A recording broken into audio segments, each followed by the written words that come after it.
तो कहानी की शुरुआत में हम तांजीरो नाम की एक लड़की को देखते हैं जो कि बहुत जख्मी और परेशान है। तांजीरो अपनी छोटी बहन नेजुको को अपनी पीठ के ऊपर लाद कर शहर की तरफ जा रहा होता है और नेजुको भी बहुत ज्यादा जख्मी होती है। और तांजीरो नेजुको से कहता है, नेजुको तुम मरना मत, मैं तुम्हें बचा लूंगा, चाहे कुछ भी हो जाए मैं तुम्हें जरूर बचाऊंगा। अब इसके बाद हम एक दिन पहले का फ्लैशबैक देखते हैं और तांजीरो चारकोल बेचने के लिए शहर की तरफ जाने वाला होता है। तभी उसकी मॉम वहाँ पर आती है और तांजीरो से कहती है कि उसे बाहर नहीं जाना चाहिए क्योंकि बाहर बहुत बर्फ पड़ चुकी है। लेकिन तांजीरो अपनी मॉम से कहता है कि वो चाहता है कि न्यू ईयर के दिन सब लोग पेट भरकर खाना खाएं, इसलिए उसे शहर में चारकोल बेचने के लिए जाना होगा ताकि उन पैसों से ये लोग पार्टी कर सकें। फिर तांजीरो के छोटे भाई बहन सुगीरू और हेनको भी वहाँ पर आ जाते हैं और बहुत जिद करते हैं कि ये भी तांजीरो के साथ जाना चाहते हैं। लेकिन तांजीरो की मॉम उन दोनों को मना कर देती है क्योंकि बहुत छोटे थे। अब इसके बाद तांजीरो का एक और भाई टेक्यो भी वहाँ पर आ जाता है और तांजीरो से कहता है, ताकियो ज्यादा से ज्यादा लकड़ी काटना, ठीक है, मैं बहुत जल्द आ जाऊंगा, तुम चिंता मत करो। और तांजीरो वहाँ से चला जाता है और सभी लोग उसे गुड बाय कहते हैं। अब थोड़ी आगे चलकर तांजीरो को अपनी छोटी बहन नेजुको मिलती है और हाँ, ये वही लड़की है जिसे हमने अभी थोड़ी देर पहले देखा था सीरीज की स्टार्टिंग में। नेजुको की पीठ के ऊपर एक बच्चा होता है जो इन्हीं का एक और भाई है। भाई कितने भाई इनके, कितने भाई बहन है। और नेजुको बोलती है कि इनके डैड की गुजर जाने के बाद ये बहुत मिस करता है उन्हें, जिससे हमें पता चलता है कि तांजीरो के फादर नहीं है। अब तांजीरो शहर की तरफ चला जाता है। तांजीरो थोड़ी देर बाद शहर में पहुंच जाता है और हम एक बंदे को देखते हैं जिसकी बहुत बुरी तरह से पिटाई हो रही होती है। इस बंदे ने किसी प्लेट वगैरह को तोड़ दिया था और अब इस पर इल्जाम लगाया गया है कि इसी ने उस प्लेट को तोड़ा है। और तांजीरो के पास आता है बंदा और उससे बोलता है, तांजीरो अरे शुक्र है तांजीरो तुम आ गए यहाँ पे, यार मुझे फालतू में पेला जा रहा है यहाँ पे, प्लीज हेल्प कर दे यार मेरी। अब तांजीरो उस प्लेट को सूंघकर बताता है कि इस प्लेट को इस बंदे ने नहीं किसी बिल्ली ने तोड़ा है, जिससे हमें पता चलता है कि तांजीरो की सूंघने की शक्ति कमाल की है। अब तांजीरो सारे चारकोल्स को बेच देता है और वापस अपने घर की तरफ चला जाता है। लेकिन काफी रात हो जाती है चारकोल बेचते बेचते और फिर एक बूढ़ा आदमी तांजीरो से कहता है, बहुत रात हो गई है, बाहर डेविल्स का खतरा है, एक काम करो मेरे घर में रुक जाओ।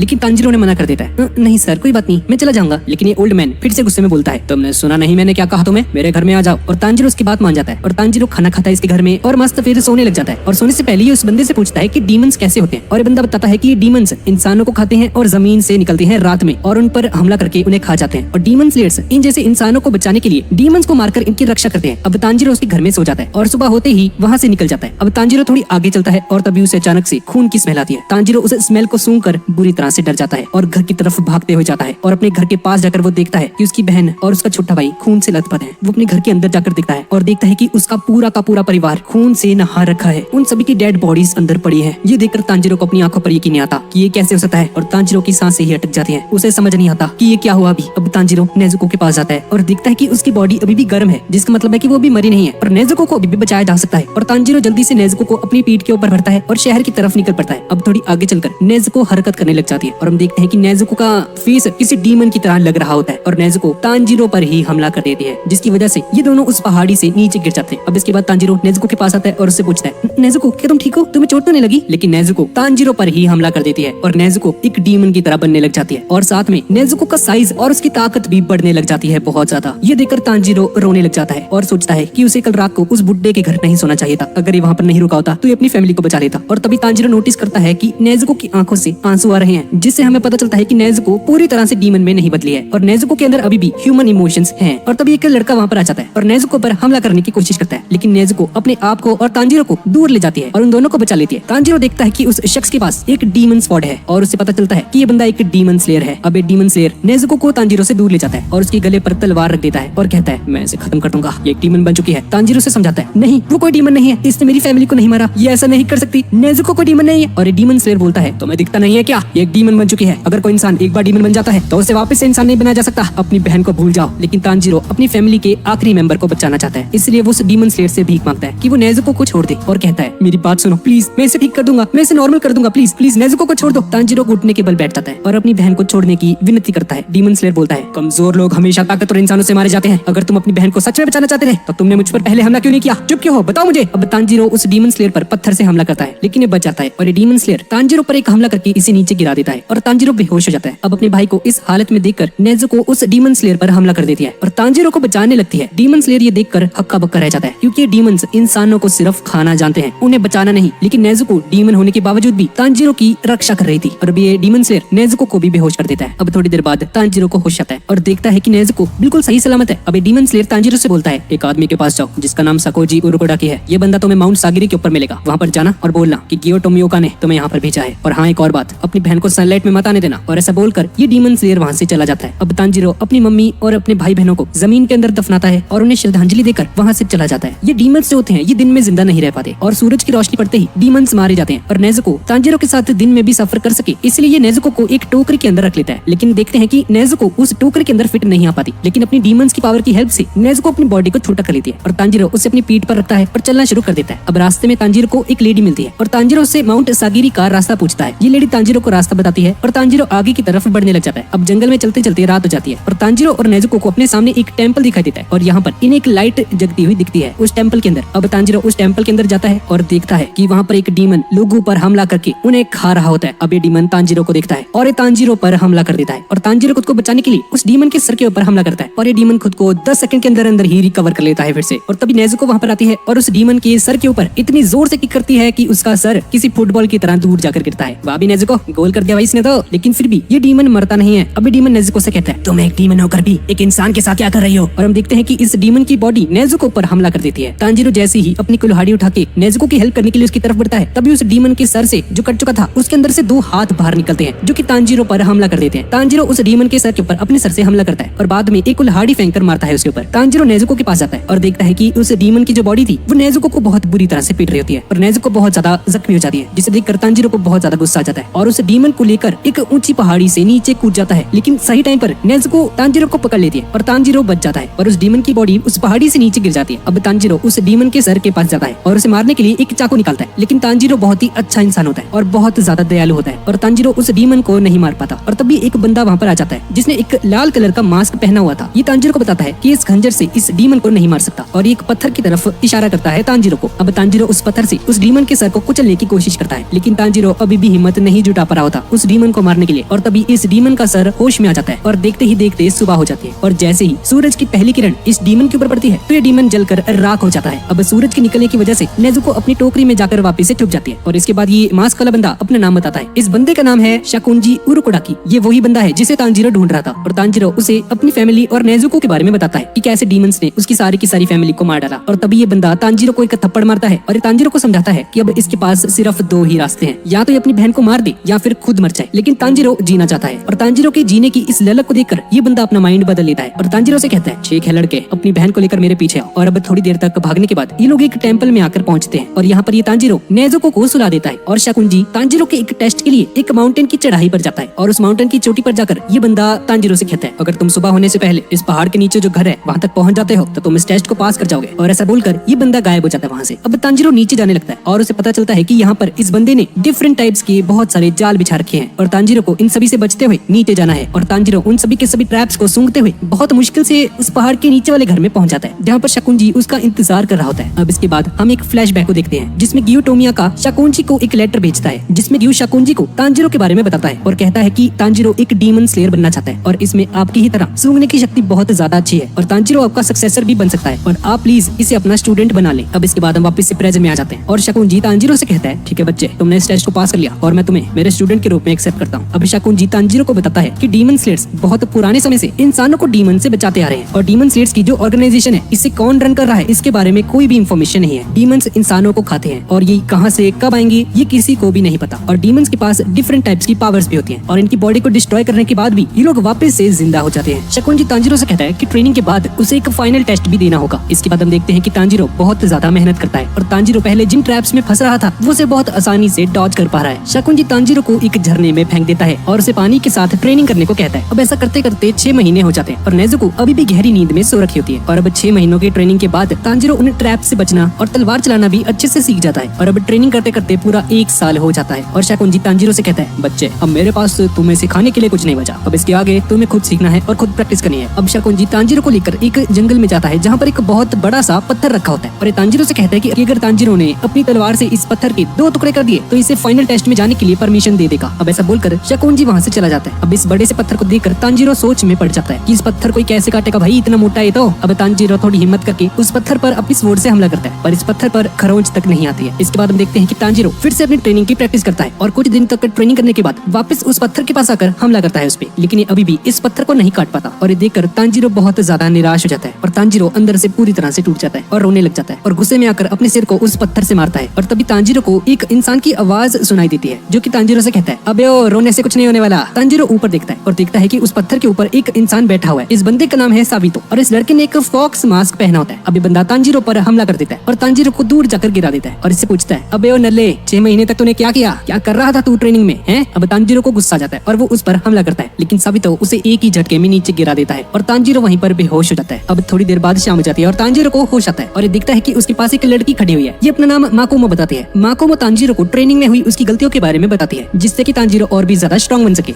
अब बाद में हमें पता चलता है कि ये दोनों के दोनों दो अनाथ बच्चे होते हैं, जिससे शाकुंजी ने ही पाला था। माकोमो तांजीरो को टोटल कंसंट्रेशन ब्रीदिंग टेक्निक के बारे में बताती है, जिससे इंसान के दिल की धड़कन और खून बहुत ज्यादा तेजी से पंप होने लग जाता है और इंसान की बॉडी बहुत जल्दी रिएक्ट कर पाती है और इंसान डीमन की तरह बहुत तेजी से हमला कर सकता है। इंसान के फेफड़े जितने ज्यादा मजबूत होंगे वो उतनी ज्यादा ताकत से हमला कर पाता है। लेकिन तांजीरो को उसकी बातें समझ में नहीं आ रही थी और सब कुछ ऊपर से जा रहा था इसके सबके। क्या बोल रही है ये, पागल क्या। अब माकोमो तांजीरो को बहुत ज्यादा हार्ड ट्रेनिंग करने के लिए बोलती है। तांजीरो मरने की हालत जितना ट्रेनिंग करता है और वो इस बीच कई बार सावितो से लड़ता है, लेकिन एक भी बार ये जीत नहीं पाता उससे। अब और 6 महीने हो जाते हैं और तांजीरो आखिरी बार सावितो को एक बार उससे लड़ने के लिए कहता है और सावितो भी अपनी असली तलवार को लेकर आता है तांजीरो के साथ फाइट करने के लिए और तांजीरो उस पर एक हमला करता है और उसके एक अटैक में ही उसके मास्क के 2 हिस्से हो जाते हैं और तांजीरो सावितो का मुस्कुराता हुआ चेहरा दिखता है। माकोमो तांजीरो से कहती है कि जो तुमने अभी किया उसे कभी भूलना मत और उसको भी हरा देना, और ऐसा बोलकर ये दोनों वहाँ से गायब हो जाते हैं और हम देखते हैं कि तांजीरो ने उस बड़े से पत्थर के 2 टुकड़े कर दिए हैं, जिसका मतलब है तांजीरो ने उसके मास्क को नहीं बल्कि इस पत्थर के 2 टुकड़े किए थे। और तभी शाकुंजी वहाँ पर आता है और तांजीरो से कहता है, बच्चे तुम्हारी ट्रेनिंग पूरी हो चुकी है और अब मेरे पास तुम्हें सिखाने के लिए कुछ नहीं बचा। इसके बाद शाकुंजी तांजीरो को एक फॉक्स मास्क देता है और अगले ही दिन तांजीरो उस फाइनल टेस्ट को देने के लिए वहाँ से निकल जाता है और शाकुंजी से कहता है कि वो जब तक वापस ना जाए प्लीज वो नेजुको का ख्याल रखे। और जाते जाते तांजीरो उससे कहता है कि वो सावितो और माकोमो को उसकी तरफ से बाय बोले। और ये सुनकर शाकुंजी बहुत ज्यादा हैरान हो जाता है, क्योंकि दोनों के दोनों बच्चे बहुत साल पहले ही मारे जा चुके हैं, जिसका मतलब है कि अभी तक तांजीरो उन मरे हुए बच्चों के साथ ट्रेनिंग कर रहा था। अब शाम होने तक तांजीरो माउंट फूजी पर पहुंच जाता है और यहाँ पर इसे बहुत सारे लोग दिखाई देते हैं जो कि फाइनल सिलेक्शन के लिए यहाँ पर आ रखे थे। और तभी यहाँ पर 2 ट्विन सिस्टर्स आती हैं और कहती हैं कि टेस्ट में पास होने के लिए सभी लोगों को इस जंगल में 7 दिन तक जिंदा रहना होगा। अब सभी लोग उस जंगल की तरफ जाने लगते हैं और जंगल में थोड़ी दूर जाते ही तांजीरो को एक डीमन की स्मेल आती है और तभी एक डीमन तांजीरो पर हमला कर देता है, पर तांजीरो उसके हमले से बच जाता है। और उसी के तुरंत बाद एक और डीमन वहाँ पर आता है और तांजीरो पर हमला करता है, पर तांजीरो उस डीमन से भी बच जाता है। और इसके बाद ये दोनों तांजीरो को खाने के लिए आपस में ही लड़ने लग जाते हैं, जिसे देखकर तांजीरो बहुत ज्यादा डर जाता है। अब ये दोनों डीमंस एक साथ तांजीरो पर हमला कर देते हैं। तांजीरो एक गहरी सांस लेता है और अपनी ट्रेनिंग को याद करता है और इसके बाद Tanjiro 4th form of water breathing technique striking pad का यूज करता है और उन दोनों डीमंस पर हमला करता है और उनका सर बीच में से काट देता है और उन दोनों डीमंस की मौत हो जाती है। तांजीरो फाइनली अपनी ट्रेनिंग को लेकर बहुत ज्यादा खुश हो जाता है। यस, मेरी ट्रेनिंग रंग लाई, मैंने ये कर दिखाया। और तांजीरो याद करता है कि शाकुंजी ने उसे बताया था कि डीमंस का वीक पॉइंट उनकी गर्दन होती है और डीमंस की गर्दन को नॉर्मल तलवार से नहीं काटा जा सकता और इसके लिए निश्चित स्वॉर्ड्स का यूज करना पड़ता है, जो कि डीमन स्लेयर्स का स्पेशल हथियार होता है। इसके बाद तांजीरो को एक और डीमन की स्मेल आती है जो कि बहुत गंदी होती है और वो देखता है कि एक लड़का उस डीमन से बचते हुए भाग रहा होता है। तांजीरो पास जाकर देखता है कि वहाँ पर एक बहुत बड़ा सा भयानक सा डीमन उस लड़के के पीछे पड़ा हुआ है और तांजीरो उस डीमन को देखकर बहुत ज्यादा डर जाता है। अब ये डीमन तांजीरो के सामने खड़ा होता है और इसके हाथ में एक बच्चा होता है और डीमन इसे खा लेता है और वो लड़का जो इस डीमन से बचते हुए भी भाग रहा था, डीमन उसे भी पकड़ लेता है। और जैसे ही ये डीमन उस बच्चे को खाने वाला होता है, तांजीरो अपनी 2nd form of water breathing technique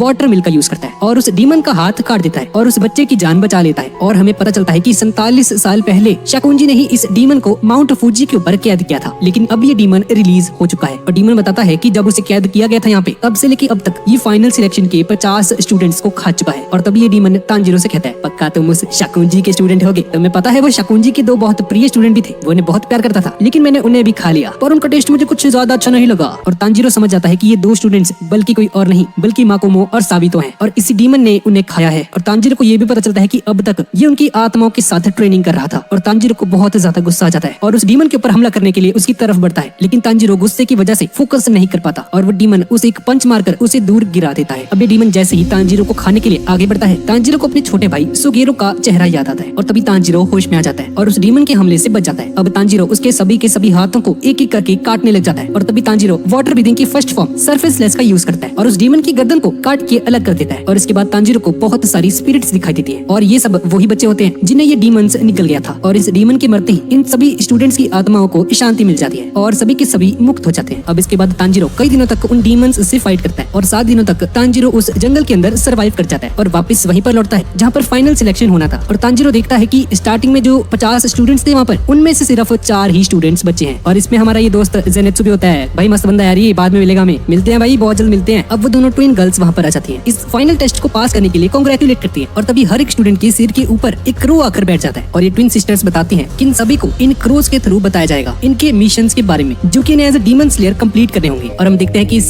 जेनेत्सु के पास क्रो की जगह एक चिड़िया आकर बैठ जाती है। अब इसके बाद इन सभी को एक मटेरियल चूज करने के लिए बोला जाता है। ये मटेरियल इनकी स्वॉर्ड्स को बनाने के लिए यूज किया जाएगा और तांजीरो अपनी सूंघने की शक्ति को यूज करता है और उनमें से किसी एक मटेरियल को चूज कर लेता है। अब थोड़ी देर बाद शाम हो जाती है और तांजीरो बहुत ज्यादा थक चुका होता है और बहुत मुश्किल से वापस अपने घर पहुंचता है और तांजीरो वहाँ पर जाकर देखता है कि नेजुको बाहर खड़ी हुई है और नेजुको को वापस से जिंदा देखकर तांजीरो बहुत ज्यादा खुश हो जाता है और अब तांजीरो शकुंजी के पास जाकर मिलता है और शकुंजी उसे कांग्रेचुलेशंस देता है उस टेस्ट को पास करने के लिए। अब कुछ दिन बीत जाते हैं और तांजीरो बाहर जाकर देखता है कि एक इंसान तांजीरो के लिए एक नई स्वॉर्ड लेकर आया है। ये आदमी उसे उसकी स्वॉर्ड देता है और इस बंदे ने एक मास्क पहना होता है बहुत अजीब सा और ये तांजीरो से कहता है कि जो स्वॉर्ड है ये इसे यूज करने वाले के हिसाब से अपना कलर चेंज कर लेती है, इसलिए इस स्वॉर्ड को कलर चेंजिंग स्वॉर्ड भी कहा जाता है। अब जैसे ही तांजीरो उस तलवार को निकालता है तो इस स्वॉर्ड का कलर ब्लैक में बदल जाता है और इसे देखकर सभी लोग हैरान रह जाते हैं क्योंकि ब्लैक स्वॉर्ड बहुत रेयर होती है और बहुत कम डीमन स्लेयर्स के पास ही ये स्वॉर्ड होती है। और तभी यहाँ पर एक क्रो आ जाता है जो कि तांजीरो को उसके पहले मिशन के बारे में बताता है। एक गांव है जहाँ पर एक डीमन लड़कियों को मार रहा होता है और डेली एक लड़की वहाँ से गायब हो जाती है और क्रो से बताता है कि तांजीरो को वहाँ पर जाकर उस डीमन को मारना है। और इसके बाद तांजीरो और नेजुको अपने मास्टर को गुड बाय कहकर नॉर्थ वेस्ट की तरफ निकल पड़ते हैं अपने पहले मिशन के ऊपर। अब थोड़ी देर तक चलते चलते तांजीरो उस गाँव में पहुंच जाता है और यहाँ पर तांजीरो को एक काजुमी नाम का बंदा दिखता है और ये बंदा तांजीरो को उसी जगह पर लेकर जाता है जहाँ पर उसकी गर्लफ्रेंड कल रात को गायब हो गई थी। तांजीरो को एक डीमन की बहुत हल्की सी स्मेल आती है और काजुमी याद करता है कि कैसे उसकी गर्लफ्रेंड के फादर ने कल रात को इसको बहुत पेला मतलब कि पीटा, क्योंकि इस लड़की की वजह से ही उसकी बेटी गायब हो चुकी है। अब थोड़ी देर बाद रात हो जाती है और हम देखते हैं कि एक लड़की की मम्मी एक लड़की को घर से बाहर ना निकलने के लिए बोल रही होती है क्योंकि बाहर हर एक दिन एक लड़की गायब हो रही थी और अब ये लड़की बाहर नहीं जाती और अपने कमरे में आकर सो जाती है। और जैसे ही बेड के ऊपर लेटती है तो इसके बेड के नीचे एक बहुत बड़ी सी काली परछाई आ जाती है और इस परछाई से दो हाथ बाहर निकलते हैं और ये हाथ उस लड़की को अपने अंदर खींच लेते हैं। तभी तांजीरो को उस डीमन की स्मेल आ जाती है और तांजीरो उस डीमन के पीछे भागने लग जाता है और तांजीरो एक जगह पर आकर रुकता है और अपनी तलवार को जमीन के अंदर घुसा देता है और ये तलवार जाकर उस डीमन की टांग पर जाकर लगती है। ये डीमन अंडरग्राउंड होते हैं और छुप कर हमला करते हैं और तभी तांजीरो को उस जमीन में से वो लड़की दिखती है और तांजीरो जल्दी से उस लड़की को जमीन से बाहर निकलता है और देखता है कि उसके सामने जमीन में से 3 डीमंस बाहर आ चुके हैं। और हम तांजीरो का एक फ्लैशबैक देखते हैं जहाँ पर शकुंजी तांजीरो को बताता है कि सिर्फ एक ही डीमन है जो कि इंसानों को डीमन में बदल सकता है और ये सबसे पहला इंसान था इस एनिमे की दुनिया में जो कि डीमन में कन्वर्ट हुआ था। ये बंदा हजारों सालों से जिंदा है और इसका नाम है माइकल जैक्सन। अरे नहीं, मजाक कर रहा भाई। इस बंदे का नाम है मुजान किबोसुची और ये बंदा इस सीरीज का मेन विलन भी है और इसी बंदे ने तांजीरो की फैमिली को मारा है और ये बंदा नेजुको को वापस से इंसान में कन्वर्ट कर सकता है। इसलिए तांजीरो को इस बंदे को ढूंढना होगा और नेजुको को वापस से ठीक करना होगा। अब इसके बाद हम वापस से प्रेजेंट में आ जाते हैं और उनमें से एक डीमन चुपके से वापस उस लड़की पर हमला कर देता है जिस पर तांजीरो अपना वाटर मिल अटैक यूज करता है, लेकिन ये डीमन उसके अटैक से बचाता है और ये बताता है कि उसने आज तक जितनी भी लड़कियों को खाया है ये उनकी कुछ न कुछ चीजें अपने पास रखता है और ये तांजीरो को अपना कलेक्शन दिखाता है। और इस कलेक्शन में हम एक रेड रिबन को भी देखते हैं जो कि काजुमी की गर्लफ्रेंड का होता है और इसे देखकर काजुमी समझ जाता है कि इसकी गर्लफ्रेंड अब मर चुकी है और काजुमी रोने लग जाता है और उनमें से एक डीमन अब मौका देकर तांजीरो पर हमला कर देता है। लेकिन तभी नेजुको अपने बॉक्स से बाहर आती है और उस डीमन को एक जोरदार किक मार देती है और ये डीमन दूर जाकर गिरता है और इसकी बत्ती गुल हो जाती है। अब इन तीनों डीमंस में से जो मेन डीमन होता है ये नेजुको को देखकर हैरान रह जाता है क्योंकि नेजुको एक डीमन है और एक डीमन होने के बावजूद भी ये इंसानों का साथ दे रही है, ऐसा कैसे हो सकता है। और नेजुको उन दोनों में अपनी फैमिली को दिखती है और तभी तांजीरो को एक बात याद आती है और शकुंजी ने इसे बताया था कि जब नेजुको सो रही थी तो इसने नेजुको को हिप्नोटाइज करके उसके दिमाग में ये डाल दिया था कि सारे के सारे इंसान इसकी फैमिली है और सभी डीमन लोग इसके दुश्मन है। और नेजुको काजुमी और उस लड़की को अपनी फैमिली समझने लग जाती है और इन्हें प्रोटेक्ट करना चाहती है। और अब ये तीनों डीमंस जमीन से बाहर आ जाते हैं और नेजुको इन डीमंस पर हमला करने के लिए उनकी तरफ बढ़ती है, लेकिन तांजीरो उसे रोकता है और अपने पास बुलाता है। और अब जैसे ही नेजुको तांजीरो के पास जाने लगती है वो डीमंस वापस से नेजुको पर हमला कर देते हैं, लेकिन नेजुको बहुत आसानी से उनके अटैक्स को डॉज कर देती है और उन डीमन से बच जाती है। और इसे देखकर तांजीरो सोचता है कि नेजुको बहुत ज्यादा स्ट्रॉन्ग हो चुकी है और अब इसे इसकी परवाह करने की जरूरत नहीं है, नेजुको अपना ख्याल रख सकती है। तांजीरो नेजुको से कहता है कि ये काजुमी और इसके साथ जो लड़की है ये उसका ख्याल रखे और ये खुद उन डीमन से लड़ने के लिए जमीन के अंदर जा रहा है। और ऐसा बोलकर ये उस पानी के गड्ढे में चला जाता है और नेजुको भी इस तरफ उस जमीन के ऊपर एक डीमन से फाइट कर रही होती है। अब तांजीरो उस जमीन के अंदर जाता है और देखता है कि चारों तरफ बस एक ग्रीन कलर का पानी होता है और तभी 2 डीमंस उसके पास आते हैं और तांजीरो अपनी वाटर ब्रीदिंग वर्लपूल टेक्निक का यूज करता है और इन डीमंस की बॉडी टुकड़ों में कट जाती है और जमीन के ऊपर हम देखते हैं कि नेजुको उस डीमन के साथ फाइट करते करते बहुत ज्यादा जख्मी हो जाती है। नेजुको बहुत घायल हो जाती है और जैसे ही ये डीमन नेजुको को मारने वाला होता है तभी तांजीरो उस पानी के गड्ढे से बाहर निकलता है और उस डीमन के दोनों हाथों को काट देता है। तांजीरो उस डीमन के मुंह के ऊपर अपनी स्वॉर्ड रख देता है और इस डीमन से मुजान के बारे में पूछता है और अब जैसे ही डीमन मुजान का नाम सुनता है तो ये डर से कांपने लग जाता है और इसे मुजान का चेहरा याद आता है जो उसे चुप रहने के लिए कहता है। डीमन तांजीरो से कहता है नहीं, मैं तुम्हें कुछ नहीं बताऊंगा और इस डीमन को वापस से मुजान का चेहरा याद आता है जिसने इसके गले को पकड़ रखा होता है और उसे कहता है कि तुम मेरे बारे में किसी को नहीं बता सकते। ये डीमन डर से कांपने लग जाता है और तांजीरो पर पैनिक करके हमला कर देता है। तांजीरो उसके अटैक से बचने के लिए इस डीमन को अपनी स्वॉर्ड से मार देता है। अब तांजीरो नेजुको के पास जाता है और देखता है कि नेजुको बहुत ज्यादा जख्मी है, लेकिन तभी नेजुको की चोट ठीक होने लग जाती है और नेजुको कुछ ही सेकंड्स में वापस से ठीक हो जाती है और तांजीरो नेजुको को अपनी पीठ के ऊपर फिर से रख लेता है और तांजीरो उस मेन डीमन के कोट का एक टुकड़ा काजुमी को दे देता है जिसमें काजुमी की गर्लफ्रेंड का वही रेड रिबन होता है और उसे देखकर काजुमी रोने लग जाता है और इसी तरह से तांजीरो का पहला मिशन खत्म हो जाता है और तांजीरो वहाँ से चला जाता है। अब अगली सुबह तांजीरो का वही क्रो तांजीरो के पास आता है और उसे बोलता है तो मैं तुम्हारे अगले मिशन के लिए टोक्यो जाना है। और अब तांजीरो टोक्यो की तरफ जाने लगता है और शाम होते होते तांजीरो टोक्यो में पहुंच जाता है और तभी तांजीरो को वहाँ पर एक डीमन की स्मेल आती है। ये स्मेल बिल्कुल वैसी ही थी जो तांजीरो को उसके घर पर जो हमला हुआ था उस टाइम पर आई थी। तांजीरो समझ जाता है कि ये स्मेल मुजान की है और उस स्मेल का पीछा करने लग जाता है। तांजीरो को पूरी तरह से यकीन हो जाता है कि ये स्मेल मुजान की है और उसकी तरफ तेजी से बढ़ने लग जाता है और तभी तांजीरो मुजान के पास पहुंच जाता है और उसे देखते ही तांजीरो जैसे ही अपनी स्वॉर्ड को निकालने लगता है वो देखता है कि मुजान के हाथ में एक छोटी सी बच्ची है और लड़की से पूछती है डैडी ये लड़का कौन है। और तभी एक औरत वहाँ पर आती है जो कि मुजान की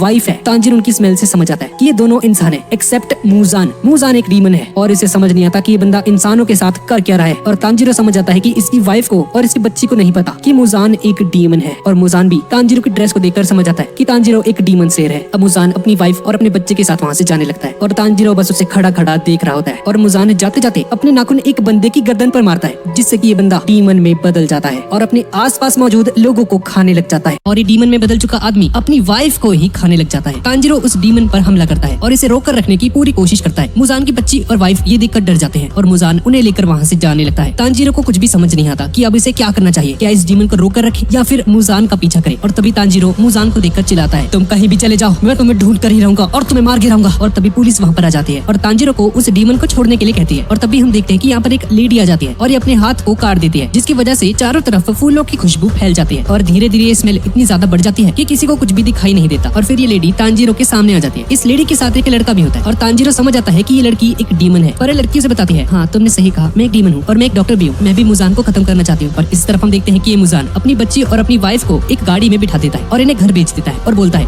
मैं थोड़ी देर में आता हूँ, मुझे कुछ काम है। इसके बाद मुजान एक पतली सी गली के अंदर जाता है जहाँ पर दो भाई अपनी बहन के साथ कहीं पर जा रहे होते हैं और हम देखते हैं कि ये छोटा भाई बहुत ज्यादा नशे में होता है और मुजान से जाकर टकरा जाता है और बोलता है अबे ओ दिखता नहीं तेरे को है, बताओ तुझे अभी। मुजान को सुनकर गुस्सा जाता है और एक ही पंच में उसे दीवार पर जाकर पटक देता है और तभी इसका भाई भी मुजान से लड़ने के लिए वहाँ पर आ जाता है लेकिन मुजान उसे एक ही किक में घायल कर देता है। अब इनकी बहन अपने दोनों भाइयों को मरा हुआ देखकर बहुत ज्यादा डर जाती है। मुजान उसके पास जाता है और लड़की से भीख मांगती है मुझे छोड़ दो प्लीज प्लीज मुझे छोड़ दो। और मुजान अपना एक नाखून उस लड़की के माथे के अंदर घुसा देता है और उसे भी मार देता है। और तभी मुजान अपने दो डीमंस को वहाँ पर बुलाता है और उनसे कहता है यहाँ पर एक डीमन स्लेयर आ चुका है और उसने हानाफुरा इयररिंग्स पहन रखी है, तुम दोनों को उसे खत्म करना है जल्द से जल्द। और तभी मुजान को एक सीन याद आता है जहाँ पर एक बंदे ने तांजीरो जैसे ही इयररिंग्स पहन रखी थी और ये आदमी किसी दूसरे आदमी पर तलवार रख के खड़ा था। अब इस तरफ ही लड़का तांजीरो से कहता है कि वो लेडी तांजीरो को बुला रही है अपने घर पर ताकि लोग एक सेफ जगह पर रुक सके और ये दोनों उस लड़के के पीछे पीछे चलना शुरू कर देते हैं। तांजीरो उसके घर पर पहुंच जाता है और देखता है कि इसका घर बहुत ज्यादा बड़ा है। ये लड़का तांजीरो को घर के अंदर चलने के लिए बोलता है और कहता है अबे ओ परेशान मत करियो, ठीक है ना उसे, मैं उन्हीं के कहने पर तेको यहाँ पर लेकर आया हूँ, भरोसा मत तोड़ दियो मेरा, कुछ गड़बड़ की ना तूने फिर देख लिया तू। अब ये तीनों उस घर के अंदर जाते हैं और तांजीरो देखता है कि वो औरत एक लड़की का इलाज कर रही थी। ये वही औरत है जिसे उस डीमन ने काट लिया था। ये लेडी तांजीरो को बताती है कैसे हो बच्चे, मेरा नाम तमायो है और इस बच्चे का नाम है यूशिरो। ये लड़की से बताती है हम दोनों डीमन हैं लेकिन हमने खुद की बॉडीज को चेंज कर लिया और हम थोड़े से खून पर ही जिंदा रह सकते हैं। मैं गरीब लोगों से ब्लड डोनेट करवाती हूँ और इनके बदले मैं उन्हें पैसे दे देती हूँ, इसी से हमारा सर्वाइवल हो जाता है। और तभी हम देखते हैं कि दो डीमंस उनके घर के बाहर खड़े होते हैं और तांजीरो का पता लगा रहे होते हैं। इन दोनों को मुजान ने ही भेजा है और इसमें से एक लड़की का नाम जिसका नाम एरो है, इसके हाथों पर आंखें बनी होती है और ये दूसरा डीमन एक लड़की होती है जिसके हाथ में बॉल्स हैं, इसका नाम है तेमारी डीमन और लड़की के हाथ में बनी हुई वो आईज उससे रास्ता दिखाती है जहाँ पर तांजीरो गया हुआ था। और तभी घर के अंदर दो टेमारी बॉल्स आकर गिरती हैं और उन पर हमला कर देती है और हर जगह तबाही मचाना शुरू कर देती है और वो चारों के चारों डर जाते हैं। और तभी वो टेमारी डीमन यूशिरो पर हमला कर देती है एक बॉल से, लेकिन यूशिरो अपनी जान की परवाह किए बगैर उस लेडी को प्रोटेक्ट करने की कोशिश करता है और वो टेमे बॉल अपना रास्ता चेंज करके यूशिरो के सर पर जाकर लगती है और उसका सर कट कर अलग हो जाता है। तेमारी डीमन तांजीरो से कहती है हाँ तुमने हानाफुरा इयररिंग्स पहन रखी है, हमारा मकसद तुम्हें ही खत्म करना है। अब तांजीरो उस बॉल के ऊपर अपनी स्वॉर्ड से हमला करता है जो कि उसकी तरफ आ रही थी और अपनी स्वॉर्ड को उस बॉल के अंदर घुसा देता है, पर ये बॉल अपने आप ही तांजीरो की स्वॉर्ड से बाहर निकलकर उड़ जाती है। ये देखकर तांजीरो हैरान रह जाता है और इसके बाद हम देखते हैं कि यूशिरो का सर वापस से उसकी बॉडी के ऊपर ग्रो करने लग जाता है। अब तेमारी डीमन अपने ऊपर के कपड़े हटा देती है, क्या हो रहा है भाई, और इस लड़की के 4 और हाथ निकल आते हैं और अब इसके पास एक नहीं बल्कि बहुत सारी बॉल्स आ जाती है इसके हाथ में और ये लगातार तांजीरो और उन दोनों को हिट कर रही होती है और उनमें से 2 बॉल्स यूशिरो और तामिया को जाकर लगती है और तामिया बहुत ज्यादा जख्मी हो जाती है और उसके सर से खून बहना शुरू हो जाता है। तांजीरो उन दोनों को कहीं छुप जाने के लिए कहता है पर तमायो उसे मना कर देती है। यूशिरो तांजीरो से कहता है तांजीरो तुम्हें सिर्फ उन बॉल से बचना है जिन पर एरोस बने हुए हैं और यूशिरो तांजीरो को कुछ टाइम के लिए अपनी आईज की पावर्स दे देता है जिसकी वजह से तांजीरो उन बॉल्स के ऊपर बने हुए एरोस को देख पाता है और उनकी डायरेक्शंस का पता लगा पाता है। लेकिन अभी भी तांजीरो सिर्फ उन बॉल से डॉज ही कर पा रहा था, उन पर हमला नहीं कर पा रहा था। और तभी तांजीरो उस एरो डीमन से निपटने के लिए नेजुको को कहता है और नेजुको उस एरो डीमन की तरफ चले जाती है उसे खत्म करने के लिए। अब इसके बाद हम एक फ्लैशबैक को देखते हैं जहाँ पर तामियो नेजुको और मुजान के किसी खास डीमन का ब्लड सैंपल लेने के लिए बोलती है जिससे कि वो कोई एंटीडोट वगैरह वगैरह बना सके नेजुको को वापस से इंसान बनाने के लिए। अब इसके बाद हम वापस से प्रेजेंट में आ जाते हैं और तांजीरो वाटर ब्रीदिंग की थर्ड फॉर्म फ्लोइंग डल्स का यूज करके उस डीमन की सभी बॉल्स को काट देता है और उसके हाथ भी काट देता है। और इस तरफ नेजुको उस एरो वाले डीमन पर हमला कर देती है जो कि उन बॉल्स को कंट्रोल कर रहा था और इससे उन टेमारी बॉल्स पर जो एरोस बने हुए थे वो हट जाते हैं और एरो डीमन नेजुको से बचने के लिए अपने हाथ पर बनी हुई उन आईज को बंद कर देता है, जिसकी वजह से एक फोर्स निकलती है और नेजुको तांजीरो के ऊपर जाकर गिरती है। और इस तरफ तांजीरो देखता है कि उस डीमन के हाथ फिर से आ चुके हैं और नेजुको टेमारी डीमन पर हमला करने के लिए जाती है और इस तरफ तांजीरो उस एरो डीमन से निपटने के लिए उसकी तरफ बढ़ता है। अब तांजीरो जैसे ही उस एरो डीमन पर हमला करता है, एरो डीमन अपना एरो तांजीरो के पेट की आर पार कर देता है और उसे पेड़ों और जमीनों पर फेंकना शुरू कर देता है। नेजुको टेमारी डीमन की पड़ी हुई एक बॉल को किक मारती है जिसकी वजह से उसका पैर ही कट जाता है। लेडी तमायो नेजुको को अंदर लेकर जाती है और देखती है कि उसकी चोट बहुत धीरे धीरे हील हो रही है और अभी नेजुको को एक इंजेक्शन दे देती है और इस तरफ वो एरो डीमन अपने कई सारे एरोस को तांजीरो की तरफ छोड़ता है और तांजीरो अपना फोर्थ और सिक्स्थ फॉर्म यूज करके उस डीमन के पास जाता है और अब तांजीरो ट्विस्टिंग वर्पूल्स का यूज करता है जिसमें कि उस एरो डीमन के सारे एरोस फंस जाते हैं। और इस मौके का फायदा उठाकर तांजीरो वाटर ब्रीदिंग की second form electric water wheel का यूज करता है और उस एरो डीमन की गर्दन को काट देता है। लेकिन तभी ये एरो डीमन बहुत सारे एरोस को तांजीरो की तरफ छोड़ देता है और तांजीरो को बहुत सारे एरोस अलग अलग डायरेक्शंस में पटकना शुरू कर देते हैं और उसे बचने के लिए तांजीरो वाटर ब्रीदिंग की टेक्निक का यूज करता है। पर ऐसा करते करते उसकी बॉडी अब जवाब देने लग जाती है क्योंकि तांजीरो अपनी बहुत सारी पावर्स का यूज कर रहा था और अब तांजीरो इतना ज्यादा थक जाता है कि तांजीरो अपनी तलवार भी नहीं उठा पाता। लेकिन तांजीरो उस डीमन को मारने में कामयाब हो जाता है और एरो डीमन जलकर राख हो जाता है और उसके सारे के सारे एरोस भी गायब हो जाते हैं। और दूसरी तरफ हम देखते हैं कि वो टेमारी डीमन चारों तरफ फॉग जैसा कुछ फैला देती है जिसकी वजह से यूशिरो को कुछ भी दिखाई नहीं देता और टेमारी डीमन यूशिरो पर अपनी बॉल्स से हमला करना शुरू कर देती है। और जैसे ही वो बॉल यूशिरो को लगने वाली होती है, नेजुको बीच में आकर उस बॉल को किक कर देती है। नेजुको यूशिरो की तरफ दिखती है और उसे यूशिरो में अपने छोटे भाई की झलक दिखती है और नेजुको उसे किसी भी हालत में बचाने के लिए तैयार हो जाती है और उसे टेमारी डीमन से फाइट करना शुरू कर देती है। और इसके बाद नेजुको उस बॉल को इतनी ज्यादा तेजी से हिट करती है कि वो बॉल उस डीमन के भी पकड़ में नहीं आती और उसके पीछे एक दीवार में घुसकर छेद कर देती है बहुत बड़ा। ये देखकर टेमारी डीमन बहुत ज्यादा चौंक जाती है और तभी तमायो भी वहाँ पर आ जाती है और टेमारी डीमन से पूछती है मुजान के बारे में और उसका नाम सुनते ही इसकी हालत खराब होने लग जाती है और तामियो अपने हाथ को चीरती है और उसमें से एक स्मेल आने लग जाती है जो कि स्मेल ऑफ डिलाइट है, जिसे सूंघने के बाद कोई भी डीमन अपने ब्रेन पर कंट्रोल नहीं कर पाता और वो सारी की सारी बातें बोलने लग जाता है और टेमारी डीमन उसे सब कुछ सच बोलने लग जाती है मुजान के बारे में कि वो कहाँ पर है, क्या करता है और उसका असली मकसद क्या है। और तभी इस डीमन के शरीर में से 3 हाथ बाहर निकलते हैं और इसके मुंह को प्रेस करने लग जाते हैं जिसकी वजह से इसका मुंह फट जाता है और ये मुजान नहीं किया था। और इस तरफ तांजीरो भी घसीटता वहाँ पर आ जाता है और उस डीमन की इतनी खतरनाक मौत को देखकर सभी लोग घबरा जाते हैं। अब जैसे ही सुबह होती है उस डीमन की बची हुई बॉडी भी जलकर राख हो जाती है और अब ये सभी घर के अंदर आ जाते हैं और तांजीरो देखता है कि नेजुको सभी के गले मिल रही है। तामियो तांजीरो से पूछती है कि इस नेजुको को क्या हो गया भाई, ऐसे क्यों कर रही है जबकि ये लोग तो डीमंस हैं। और तांजीरो ने बताता है कि ओरोकोडाकी ने नेजुको को हिप्नोटाइज कर दिया है और इसके लिए सभी अच्छे लोग इसकी फैमिली है और आप लोग भी अच्छे लोग हो, इसीलिए नेजुको आपसे गले मिल रही है। नेजुको यूशिरो से भी गले मिलने की कोशिश करती है लेकिन ये यूशिरो एक नंबर का सिग्मा होता है और इसे दूर रहने के लिए कहता है और तांजीरो और नेजुको उन दोनों को अलविदा कहते हैं और अपने अगले मिशन के लिए वहाँ से चले जाते हैं। अब थोड़ी देर तक चलते चलते तांजीरो के पास उसका क्रो उड़कर आता है और उसके नए मिशन के बारे में उसे बताता है और तांजीरो को साउथ ईस्ट में जाने के लिए कहता है। और तभी थोड़ी दूरी पर उसे एक लड़का दिखाई देता है जो कि और कोई नहीं बल्कि जेनेत्सु है। आ गया भाई ये जेनेत्सु भीख मांग रहा होता है, प्लीज मुझसे शादी कर लो, मैं मर जाऊंगा प्लीज। और लड़की भी इसे देखकर बहुत ज्यादा परेशान हो रही होती है, भाई क्या हरकतें हैं ये, सेम पे भाई ये तो। तभी तांजीरो इसके पास आता है और इसे बोलता है अबे ओ तेरे को दिख नहीं रहा, लड़की तेरे में इंटरेस्ट नहीं है, फिर भी लगा हुआ तू, परेशान मत कर तू इसे, ठीक है ना। इस बंदे का नाम है जेनित्सु और ये वही बंदा है जो कि फाइनल टेस्ट में पास हुआ था और इसे एक क्रो की जगह एक पंछी मिला था। अब तांजीरो उस लड़की के पास जाता है और उसे कहता है इसकी तरफ से सॉरी, आप अब जा सकती है। और ये लड़की तांजीरो का शुक्रिया अदा करती है और वहाँ से जाने लगती है। और तभी जेनित्सु पीछे से चिल्लाता है अबे ओ ये लड़की मुझसे बहुत प्यार करती है, इसे रोक ले भाई प्लीज। और ये लड़की जेनित्सु पर एक चांटा मार देती है और उसे थप्पड़ मार कर वहाँ से चली जाती है। अब उस लड़की के वहाँ से जाने के बाद जेनित्सु इन सभी का इल्जाम तांजीरो पर लगा देता है, साले मेरी शादी रुकवा दी तूने, अब सुन ले मेरी बात, तुझे मेरे लिए गर्लफ्रेंड ढूंढनी है, समझ गया ना तू भाई, शादी से पहले मैं मरना नहीं चाहता। और जेनित्सु तांजीरो को बताता है कि इसे एक लड़की ने धोखा दे दिया था, लो भी इसको भी धोखा मिल गया, वो लड़की इसके सारे के सारे पैसे लेकर भाग गई थी जिसकी वजह से ये बंदा कर्जे में डूब गया था। और धोखा मिलने के बाद जैसे कि हम लोग जिम वगैरह ज्वाइन कर लेते हैं, ये बंदा एक स्पोर्ट्समैन बनने के लिए कड़ी प्रैक्टिस करता है और इतनी ज्यादा प्रैक्टिस कर लेता है कि ये फाइनल टेस्ट में भी पास हो जाता है। लेकिन ये उस फाइनल टेस्ट में दरअसल मरने के लिए आया था। जेनित्सु अपनी जिंदगी से बहुत ज्यादा परेशान हो चुका था, इसलिए ये चाहता था कोई डीमन इसे आकर मार दे, लेकिन बदकिस्मती से ये बंदा उस टेस्ट को सर्वाइव कर गया। वे दोनों आगे की तरफ बढ़ने लग जाते हैं और जेनित्सु की बर्ड तांजीरो से कहती है क्या तुम्हें पता है ये बस लड़कियों के पीछे पड़ा रहता है और मिशंस के नाम पर रोता रहता है, इसे एक भी काम नहीं आता ठीक से करना। और तभी तांजीरो का क्रो वहाँ पर आता है और तांजीरो को फिर से याद दिलाता है कि उसे साउथ की तरफ जाना है। और तभी तांजीरो को किसी डीमन की स्मेल आने लगती है और ये दोनों एक घर के पास पहुंच जाते हैं और घर के थोड़ी दूर पर एक लड़का और एक लड़की खड़े होते हैं। ये दोनों भाई बहन होते हैं। तांजीरो उनसे बात करता है और ये दोनों बताते हैं कि ये दोनों अपने बड़े भाई के साथ शहर की तरफ जा रहे थे और अचानक से ही एक डीमन इनके भाई को उठाकर लेकर चला गया। हमने उसका बहुत पीछा किया और उसका पीछा करते करते हम इस घर पर आ गए, प्लीज हमें बचा लो। इसके बाद जेनित्सु कहता है कि उसे उस घर के अंदर से बहुत तेज ड्रम की आवाज आ रही है और गाइस जेनित्सु की सुनने की शक्ति बहुत ज्यादा स्ट्रॉन्ग होती है। और तभी हम देखते हैं कि उस घर की छत से एक इंसान नीचे गिरता है जो कि बहुत ज्यादा घायल होता है। ये देखकर जेनित्सु और सभी बच्चे डर जाते हैं। ये घायल इंसान बोलता है तुम लोग करो, यहाँ से जल्दी से चले जाओ। और ऐसा बोलकर ये बंदा मर जाता है। तांजीरो उन बच्चों से पूछता है, सुनो क्या तुम्हारा भाई है? नहीं, ये हमारा भाई नहीं है, हमें नहीं पता ये कौन है। और अब तांजीरो जेनित्सु को घर के अंदर चलने के लिए बोलता है, लेकिन जेनित्सु बहुत ज्यादा डर जाता है और सीधा मना कर देता है, मैं नहीं जा रहा भाई, मुझे नहीं पता। और अब तांजीरो जेनित्सु को गुस्से से घूरने लग जाता है और ये देखकर जेनित्सु और भी ज्यादा डर जाता है। अच्छा ठीक है भाई, चल रहा हूँ, ठीक है ठीक है ठीक है। और रोते रोते तांजीरो के पीछे चलने लगता है उसके बॉक्स को पकड़ते हुए। और अब तांजीरो अपना नेजुको वाला बॉक्स उन दोनों बच्चों के सामने रख देता है और उसे कहता है कि ये बॉक्स जो है ये इसे इसकी जान से भी ज्यादा प्यारा है और इन्हें इस बॉक्स की प्रोटेक्शन करने के लिए बोलता है। अब इसके बाद ये दोनों उस घर के अंदर चले जाते हैं। जेनित्सु तांजीरो से कहता है, भाई मुझे बचा लेगा ना, मेरी शादी नहीं हुई अभी तक। अब तभी तांजीरो को कुछ आवाज सुनाई देती है और देखता है कि वो जो बच्चे जो बाहर थे अभी ये घर के अंदर आ चुके हैं और ये बताते हैं, भैया उस बॉक्स में से बहुत अजीब आवाजें आ रही थी। और तभी एक ड्रम की आवाज आती है वहाँ पर और वहाँ पर जो हॉल होता है वो शिफ्ट हो जाता है और तांजीरो और ये लड़की एक कमरे के अंदर आकर बंद हो जाते हैं और ड्रम बजता रहता है, जिसकी वजह से वहाँ पर जो दीवारें होती है कमरे की वो घूमने लग जाती है। तांजीरो समझ आता है कि इस ड्रम की हर एक बीट इस घर की लोकेशन को चेंज कर रही है। तभी ड्रम रुक जाता है और लाइट जलती है और तभी हम एक लाल आंखों वाले डीमन को देखते हैं, लेकिन तांजीरो को नहीं देख पाता क्योंकि अंधा होता है। और इस तरफ जेनित्सु और उसके साथ जो लड़का होता है ये दोनों तांजीरो को आवाज देते हैं, तांजीरो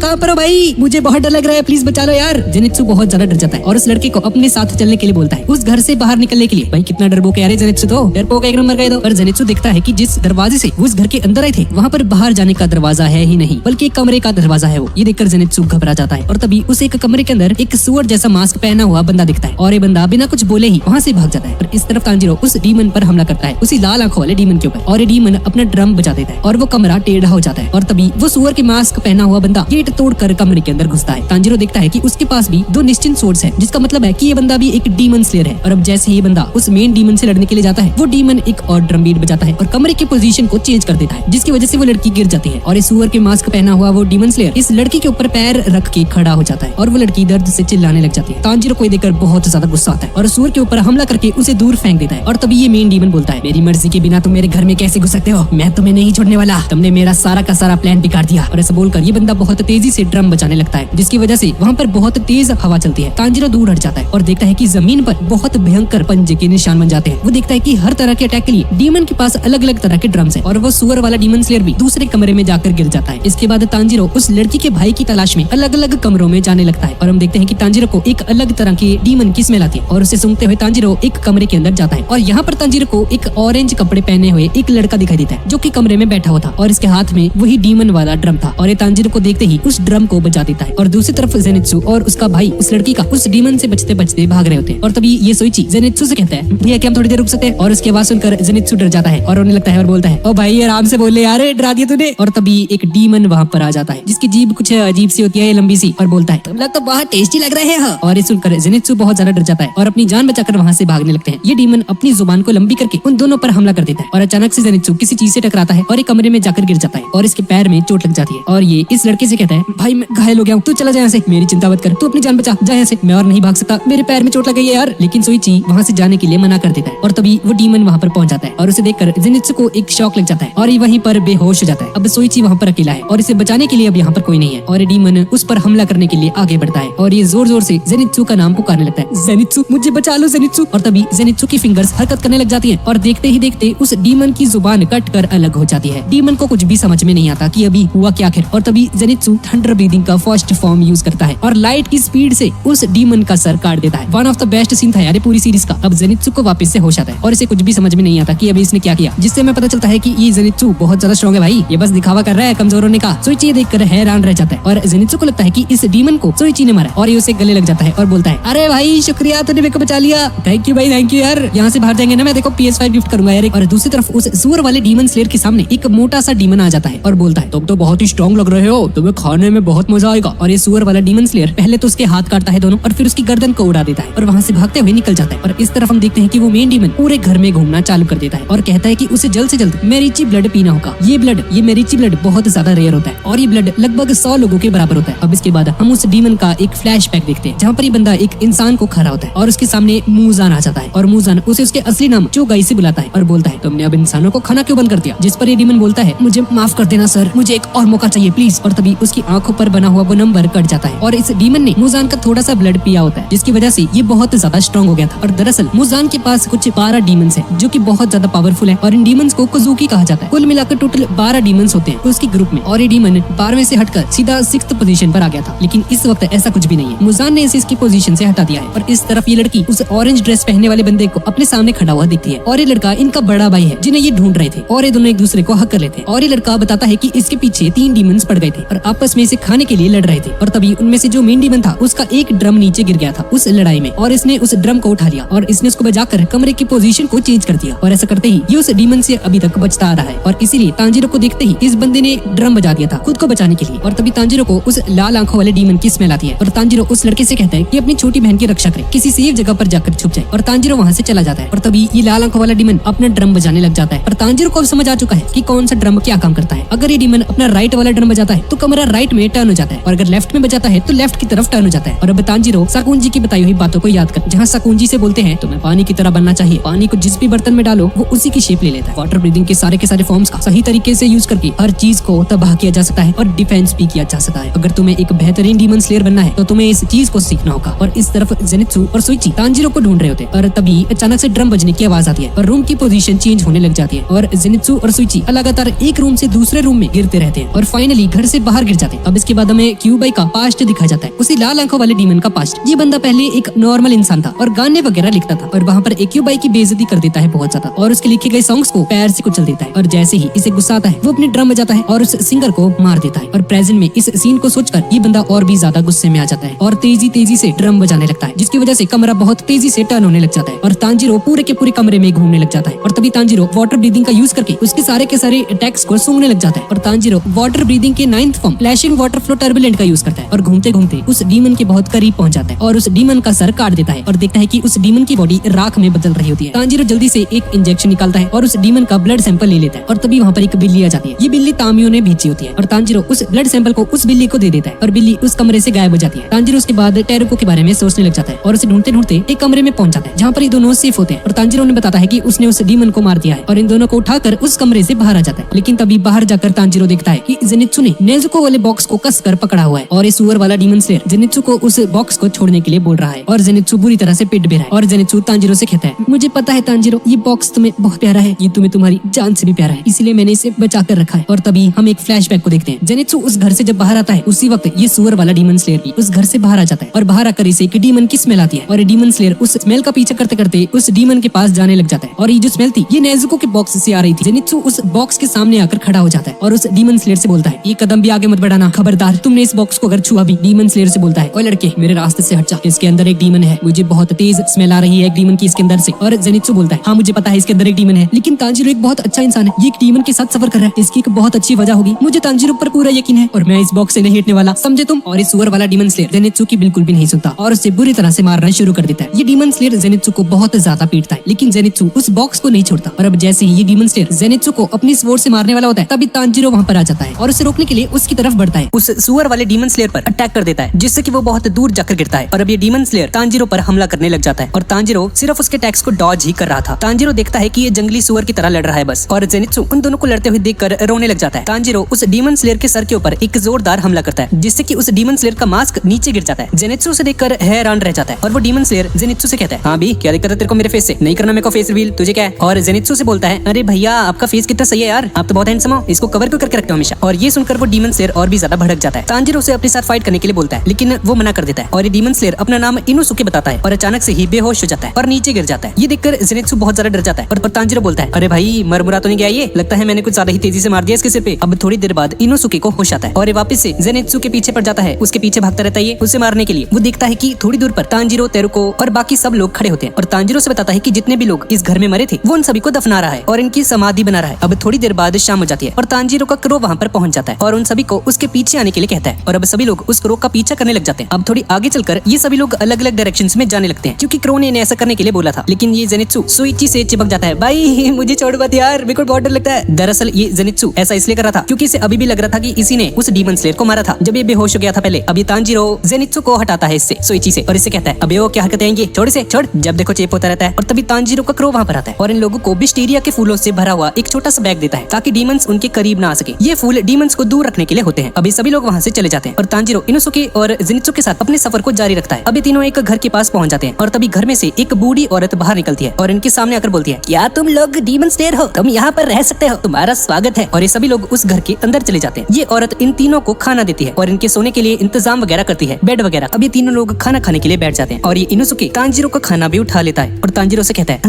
ये लो दोस्त, ये तुम खा सकते हो। पर इनोसुके गुस्सा हो जाता है बहुत ज्यादा, क्योंकि ये तांजीरो बहुत ज्यादा प्यार करता है सबसे। और तभी एक डॉक्टर वहाँ पर आ जाता है और इन तीनों का चेकअप वगैरह करता है और इन्हें दवाई देकर वहाँ से चला जाता है। अब तांजीरो उन दोनों को बताता है कि एक डीमन स्लेयर ने इस घर को कुछ डीमंस से बचाया था, इसलिए इस घर के मेंबर्स सभी डीमन स्लेयर्स की हेल्प करते हैं और इसीलिए इन लोगों ने इस घर के अंदर विस्टेरिया के फूल भी लगा दिए हैं ताकि डीमंस यहाँ पर ना आ पाए। और इनोसुके उसे बताता है कि एक दिन उसने एक डीमन स्लेयर से उसकी तलवार चुरा ली और जब इसे फाइनल सिलेक्शन के बारे में पता चला तो इसने कड़ी मेहनत की और ये वहाँ पर चला गया टेस्ट देने के लिए और किस्मत से ये पास हो गया वहाँ पर। और इसकी वजह से अब इसके पास दो स्वॉर्ड्स आ चुके हैं। तांजीरो ने बताता है कि उसकी सूंघने की शक्ति बहुत कमाल की है और ये जेनित्सु को सुनकर कहता है कि जेनित्सु बहुत ही ज्यादा स्ट्रॉन्ग है। भाई लगता है सिंप है पर है बड़ा स्ट्रॉन्ग भाई जेनित्सु सही में। और तभी नेजुको के बॉक्स में से हलचल होनी शुरू हो जाती है और तभी नेजुको उसमें से बाहर आ जाती है। नेजुको को देखकर जेनित्सु बहुत ज्यादा डर जाता है और तांजीरो से कहता है, अबे ओ तांजीरो, तूने इतनी सुंदर लड़की को मेरे से छुपा कर रखा, तेरी ऐसी की तैसी कैसी हो, मैं तुम्हें इसके लिए कभी माफ नहीं करूंगा। और तांजीरो इस जेनित्सु को बोलता है, अबे ओ ढक्कन, मेरी बहन है ये। और अब जेनित्सु नेजुको के आगे पीछे घूमने लग जाता है। नेजुको चान, नेजुको चान, नेजुको चान, अरे बात तो सुनो, कहाँ भाग रही हो, इधर तो आओ। और तभी तांजीरो बीच में आता है और जेनित्सु को रुकने के लिए कहता है, लेकिन जेनित्सु तांजीरो से कहता है, तांजीरो तुम कितने क्यूट हो तांजीरो, मुझे तुमसे प्यार हो गया है। और ये सुनकर तांजीरो को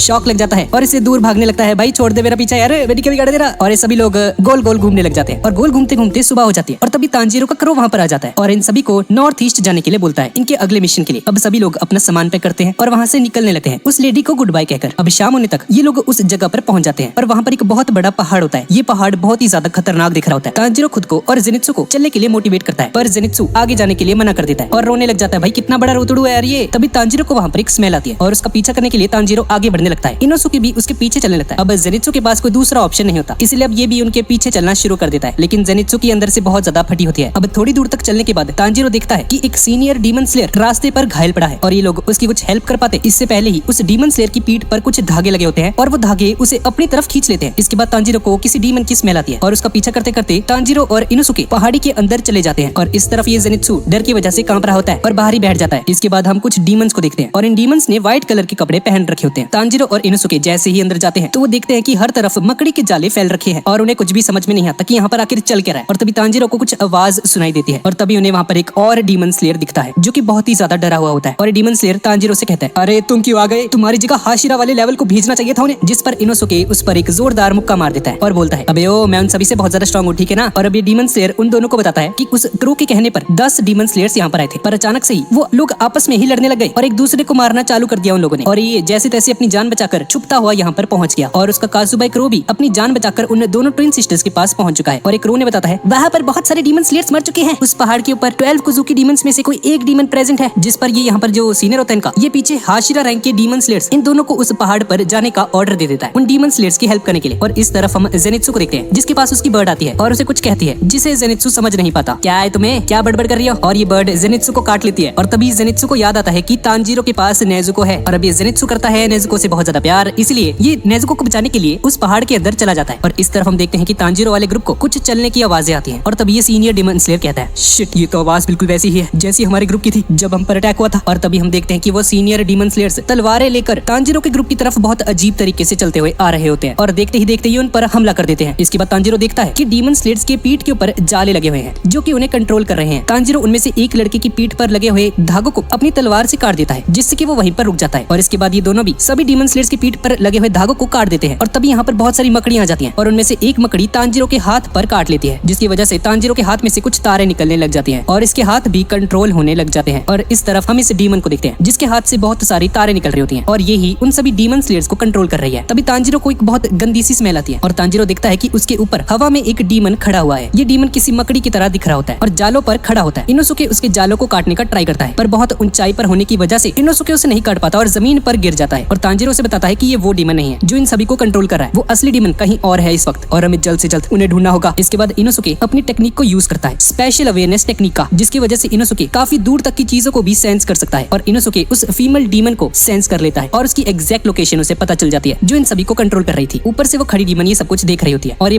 बताता है कि ये 5 डीमन है यहाँ पर और ये फैमिली की तरह रहते हैं यहाँ पर। और इसके बाद तांजीरो और इनोसुके उस डीमन की तरफ जाने लगते हैं और जैसे जैसे ये लोग उस डीमन के करीब पहुंचते हैं वैसे ही उस मकड़ी के जाले और भी ज्यादा घने होने लग जाते हैं। और तभी रास्ते में इन्हें एक और डीमन स्लेयर का ग्रुप दिखाई देता है जिसमें से सिर्फ एक लड़की ही बची होती है और तभी ये लड़की रोने लग जाती है और तांजीरो से उसकी हेल्प करने के लिए बोलती है, प्लीज मुझे बचा लो। इसके बाद हम उस डीमन को देखते हैं जो उन सभी को कंट्रोल कर रहा था। ये एक फीमेल डीमन होती है और कहती है, जैसे जैसे लोग मेरे पास आते जाते हैं मेरे जाले और भी ज्यादा स्ट्रांग होने लग जाते हैं। अब इसके बाद वो गुस्से में जल्दी जल्दी अपने हाथ चलाने लग जाती है और इसके बाद हम देखते हैं कि वो लड़की तांजीरो पर बहुत तेजी से हमले करने शुरू कर देती है। पर तांजीरो उसके हर एक अटैक को डॉज कर रहा होता है, जिसकी वजह से अब इसे गुस्सा आ जाता है बहुत ज्यादा और ये दो और घायल हुए डीमन स्लेयर्स को कंट्रोल करने लग जाती है। उनमें से एक डीमन स्लेयर बोलता है इतनी सारी हड्डियां टूट चुकी है और तांजीरो पूरी तरह से घिर जाता है उन डीमन स्लेयर से और अपनी जान बचाने के लिए वहाँ से भागने लगता है। लेकिन तभी वो लड़की तांजीरो पर हमला करने के लिए आगे बढ़ती है और तांजीरो उसे उठाकर एक पेड़ की डाली पर लटका देता है, जिससे कि वो हिल भी नहीं पाती है और जिंदा भी बच जाती है। तांजीरो उस दूसरे डीमन स्लेयर से लड़ने में बिजी होता है और तभी ये फीमेल डीमन कहती है ये क्या हो रहा है, मुझे बहुत गुस्सा आ रहा है, अब लगता है मुझे उस बड़े से दानव को रिलीज करना ही होगा, अब मेरे पास कोई बेचारा नहीं है। और इस तरफ ये जेनित्सु पहाड़ के अंदर खो जाता है। भाई कमाल है यार, बंदा खो गया है। और तभी उसकी बर्ड वहाँ पर आकर उसके सिर के ऊपर बैठ जाती है, उसे देखकर रोने लग जाता है और उससे माफी वगैरह मांगता है, सॉरी यार मुझे माफ कर दियो, मैंने तेरी बात ही सुनी थी। और इस तरफ हम देखते हैं कि इनोसुके उस तीसरे डीमन स्लेयर को भी मारने की बात करता है और तभी ये फीमेल डीमन उन सभी डीमन स्लेयर्स की गर्दन को मरोड़ देती है और उन सभी की मौत हो जाती है। और तभी रास्ते में इन्हें एक बहुत बड़ा मॉन्स्टर दिखाई देता है जिसका सर नहीं होता और ये जालों से कंट्रोल हो रहा होता है। इसके हाथ में 2 ब्लेड्स भी लगी होती है। इनोसुके उससे भिड़ जाता है और इस तरफ ये जेनित्सु वापस से नेजुको को ढूंढना चालू कर देता है और उसके पीछे एक बहुत बड़ी सी मकड़ी चल रही होती है और इस तरफ तांजीरो और इनोसुके उस मॉन्स्टर के साथ फाइट कर रहे होते हैं। तांजीरो इनोसुके से कहता है हमें इसे कंधे से लेकर इसके पैरों तक काटना होगा, पर उस मॉन्स्टर के एक हमले से इनोसुके के हाथ पर कट लग जाता है बहुत गहरा। अब इसके बाद बहुत सारी छोटी छोटी मकड़ियां इनोसुके को जाल से भर लेती है और ये मॉन्स्टर इनोसुके को मारने ही वाला होता है कि तभी तांजीरो वहाँ पर आता है और उससे रोक लेता है और इनोसुके को फ्री करके तांजीरो से बोलता है इनोसुके मेरे ऊपर चढ़ जाओ और इस मॉन्स्टर पर हमला करो। और इनोसुके ऐसा ही करता है और तांजीरो के ऊपर चढ़कर उस मॉन्स्टर पर हमला करता है और उसके हाथ काट देता है और उसकी बॉडी राख बनकर गायब हो जाती है। तभी इनोसुके तांजीरो को हवा में उछालता है और तांजीरो को उस डीमन की स्मेल आ जाती है और इस तरफ ये डीमन बहुत ज्यादा घबरा जाती है और अपने हाथ तांजीरो के आगे फैला देती है सरेंडर करने के लिए। तांजीरो वाटर ब्रीदिंग का यूज करके उस लड़की का सर काट देता है और तभी हम इस डीमन का पास्ट देखते हैं जिसमें इसका हस्बैंड इसे मार रहा होता है और प्रेजेंट में इस डीमन का सर हवा में उड़ रहा होता है और ये तांजीरो की आंखों में देखती है और देखती है कि तांजीरो की आंखों में कितनी ज्यादा अच्छाई है और सोचती है कि जब वो इंसान थी उसकी भी आंखें बिल्कुल ऐसी ही थी जैसी तांजीरो की हैं। और मरते मरते ये डीमन तांजीरो से बताती है बच्चे यहाँ पर 12 काजुकीस में से एक डीमन प्रेजेंट है। और तांजीरो उससे और भी सवाल करने लगता है लेकिन उससे पहले ही उसकी पूरी की पूरी बॉडी राख में बदल जाती है और इस डीमन की मौत हो जाती है। और तभी तांजीरो सोचता है कि इस पहाड़ के ऊपर उन 12 डीमन में से कोई एक प्रेजेंट है जिसके अंदर मूजान का ब्लड होगा और वो इस ब्लड को निकालकर तमायु को भेज देगा। दरअसल ये जो 12 डीमंस है इन सभी के अंदर मूजान का ब्लड है और ये बहुत ही ज्यादा स्ट्रॉन्ग है। इस वजह से अभी भागकर इनोसुके के पास जाता है और तांजीरो को उसका ब्लड इसीलिए चाहिए ताकि वो उस ब्लड के सैंपल को तामिया को भेजे और तामिया रिसर्च करके कोई ऐसा फॉर्मूला निकाल ले जिससे कि ये नेजुको को हील कर सकती है। और तभी तांजीरो इनोसुके को दिखता है और उसकी आर्म से बहुत ज्यादा ब्लड निकल रहा होता है और तांजीरो से पूछता है इनोसुके क्या तुम ठीक हो? और इनोसुके से बोलता है मुझे क्या होना है, मैं बिल्कुल घोड़े जैसा हूँ, आई मीन सुअर जैसा, हाँ बस थोड़ी सी खरोंचे आई हैं और कुछ नहीं। और इस तरफ हम देखते हैं कि जेनित्सु सभी को ढूंढता ढूंढता थक चुका होता है और तभी जेनित्सु को उसके पीछे से एक आवाज सुनाई देती है। जेनित्सु पीछे मुड़कर देखता है कि एक बहुत बड़ी सी स्पाइडर उसका पीछा कर रही है और इस मकड़ी का एक सर भी होता है। भाई कितनी ज्यादा डरावनी है ये, इसका सर इंसानों जैसा है और इसकी बॉडी मकड़ियों जैसी है। इसे देखकर जेनित्सु की बुरी तरह से फट जाती है हमेशा की तरह और जेनित्सु वहाँ से अपनी जान बचाकर भागने लगता है। अब थोड़ी दूर तक चलने के बाद जेनित्सु देखता है कि उसके आगे बहुत सारे इंसान जो कि मर रखे हैं मकड़ी के जाले से लटके हुए हैं और तभी जेनित्सु को वहाँ पर एक बहुत बुरी स्मेल भी आती है और तभी वो देखता है कि हवा में एक घर टंगा हुआ है और तभी उस घर में से एक डीमन निकलता है जिसकी पूरी की पूरी बॉडी एक मकड़ी जैसी लग रही होती है। वो डीमन जेनित्सु से कहता है तुम अब हार चुके हो और ऐसा कहकर ये डीमन जेनित्सु को अपने हाथ देखने के लिए बोलता है और जेनित्सु देखता है कि उसे एक मकड़ी ने काट लिया है और इसका हाथ धीरे धीरे पर्पल होता जा रहा है। जेनित्सु ये देखकर बहुत ज्यादा डर जाता है और ये डीमन जेनित्सु से कहता है 10 मिनट में ये पूरा का पूरा जहर तुम्हारी बॉडी के अंदर फैल जाएगा और फिर तुम्हारा खेल खत्म, जैसे कि मोदी का होने वाला है और तुम पूरे तरीके से मकड़ी बन जाओगे। और तभी जेनित्सु भागकर एक पेड़ के ऊपर जाकर छुप जाता है और ये डीमन जेनित्सु से कहता है बेटे तुम्हारे भागने का अब कोई भी मतलब नहीं रह गया। अब इसके बाद हम जेनित्सु का पास्ट देखते हैं जहाँ पर वो अपनी ट्रेनिंग से बचने के लिए एक पेड़ के ऊपर जाकर बैठ जाता है और अपने ट्रेनर को बोलता है अरे ठीक है सर, आपने मुझे कुछ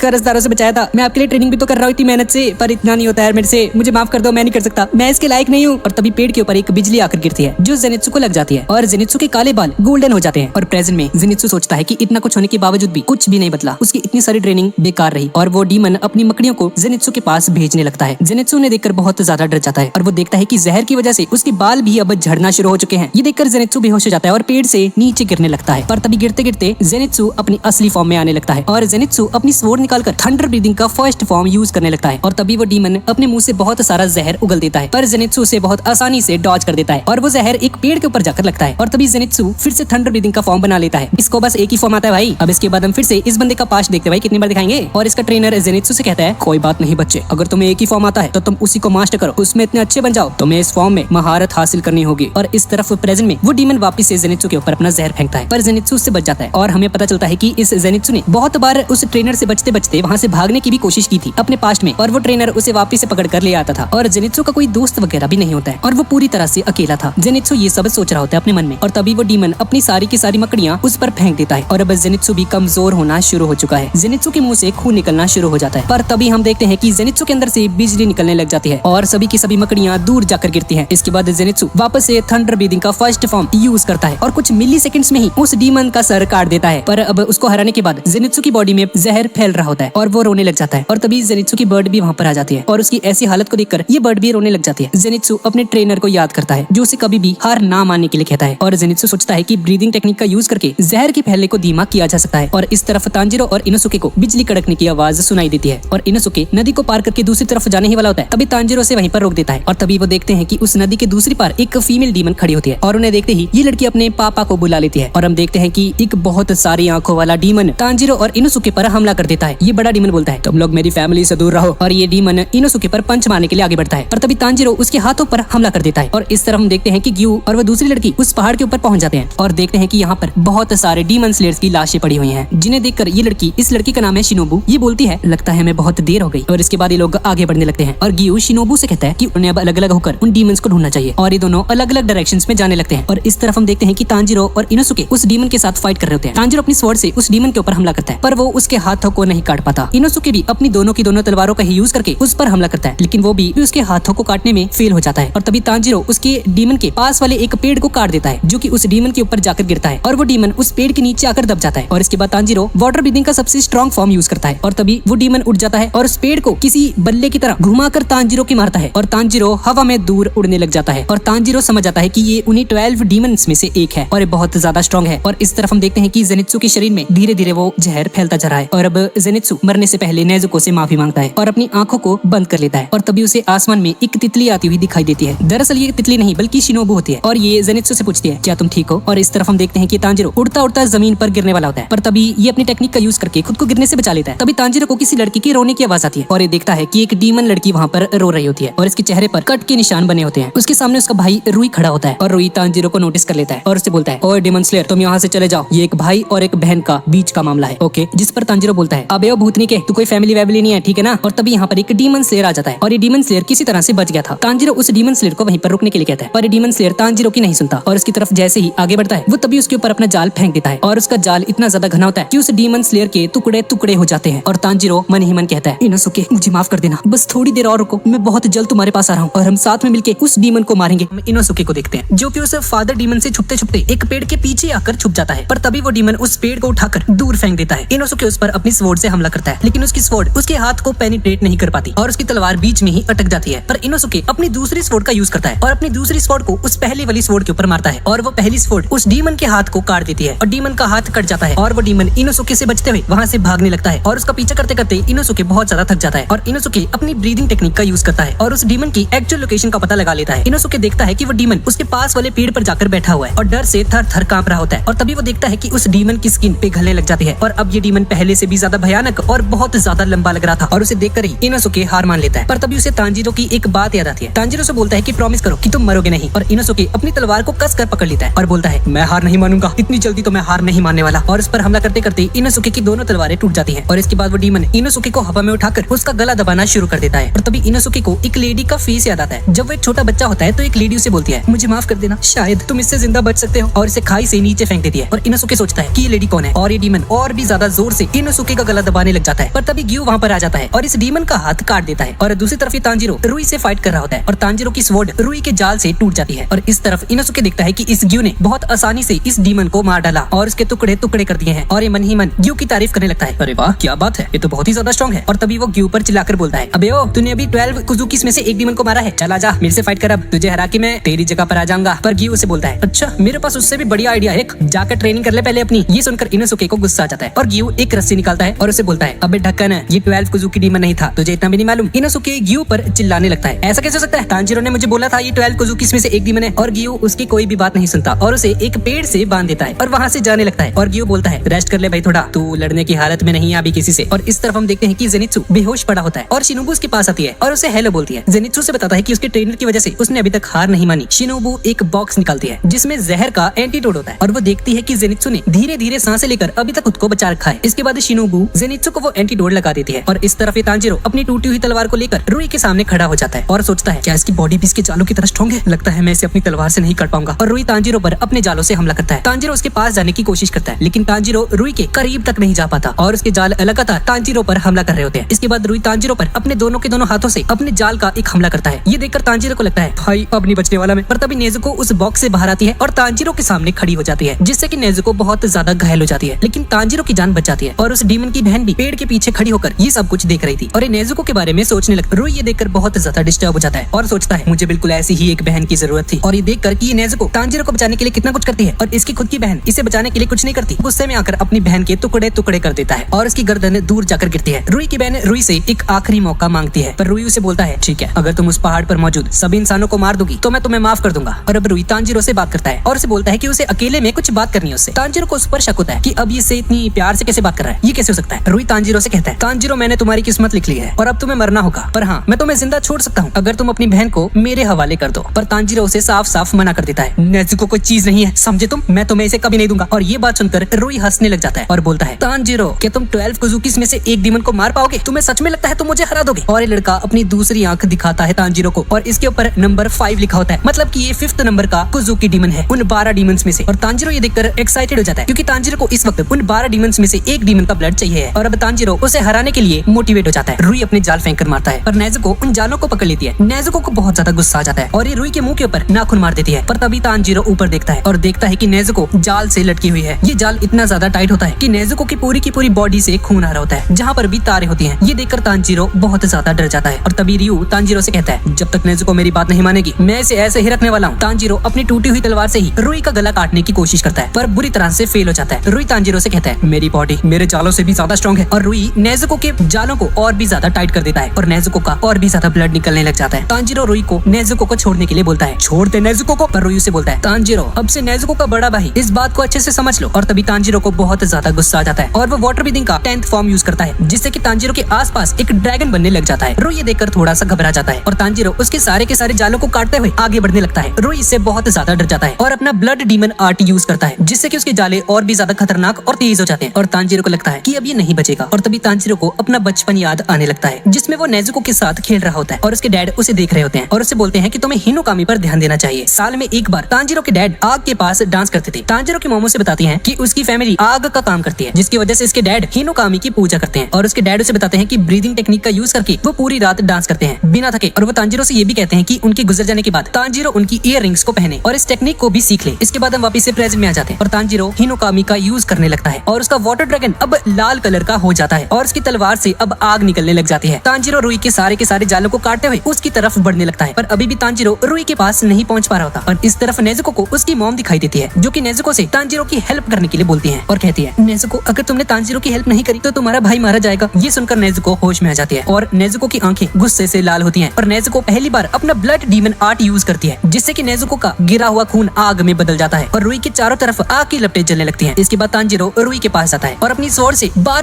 रुई पर हमला करता है और लास्ट में रुई की गर्दन कट कर अलग हो जाती है। तांजीरो चिल्लाकर बोलता है नेजुको और मुझे कोई भी अलग नहीं कर सकता, समझे तुम। और तांजीरो नीचे जमीन पर गिर जाता है और नेजुको भी रुई के जालों से छूटकर नीचे जमीन पर पड़ी होती है। तांजीरो सोचता है कि अब उसे इनोसुके को भी बचाना है। भाई इनोसुके को तो ये भूल ही गया। और अब तांजीरो हिम्मत करके जमीन पर रेंगता हुआ नेजुको के पास जाता है, पर तभी उसे रुई की स्मेल आने लगती है। रुई अभी मरा नहीं है भाई। तांजीरो उसकी स्मेल सुनकर बुरी तरह से डर जाता है और पीछे मुड़कर देखता है और देखता है कि रुई की बॉडी और उसका सर जालों की वजह से बच चुके होते हैं। और रुई तांजीरो से कहता है तुम्हें क्या लगा तांजीरो, तुमने मुझे मार दिया? मैंने तुम्हारे मेरे सर को काटने से पहले ही अपने सर को अलग कर लिया था। अब तांजीरो को समझ में नहीं आता कि अब उसे क्या करना चाहिए और रुई अपना ब्लड डीमन आर्ट यूज करके तांजीरो पर अपने जाल को फेंक देता है, जिसकी वजह से तांजीरो हद से ज्यादा घायल होने लग जाता है। पर तभी गियू वहाँ पर आ जाता है और अपनी तलवार से उन सारे के सारे जालों को काट देता है और ये देखकर रुई को बहुत ज्यादा गुस्सा आ जाता है और वो कटिंग थ्रेड रोटेशन यूज करता है और गियू बोलता है water breathing 11th form. Tanjiro ये सुनकर हैरान रह जाता है क्योंकि अभी तक तांजीरो को सिर्फ 10th फॉर्म तक ही पता था, पर इस गियू को वाटर ब्रीथिंग की 11th फॉर्म भी आती है। भाई बहुत ताकतवर है यार ये तो।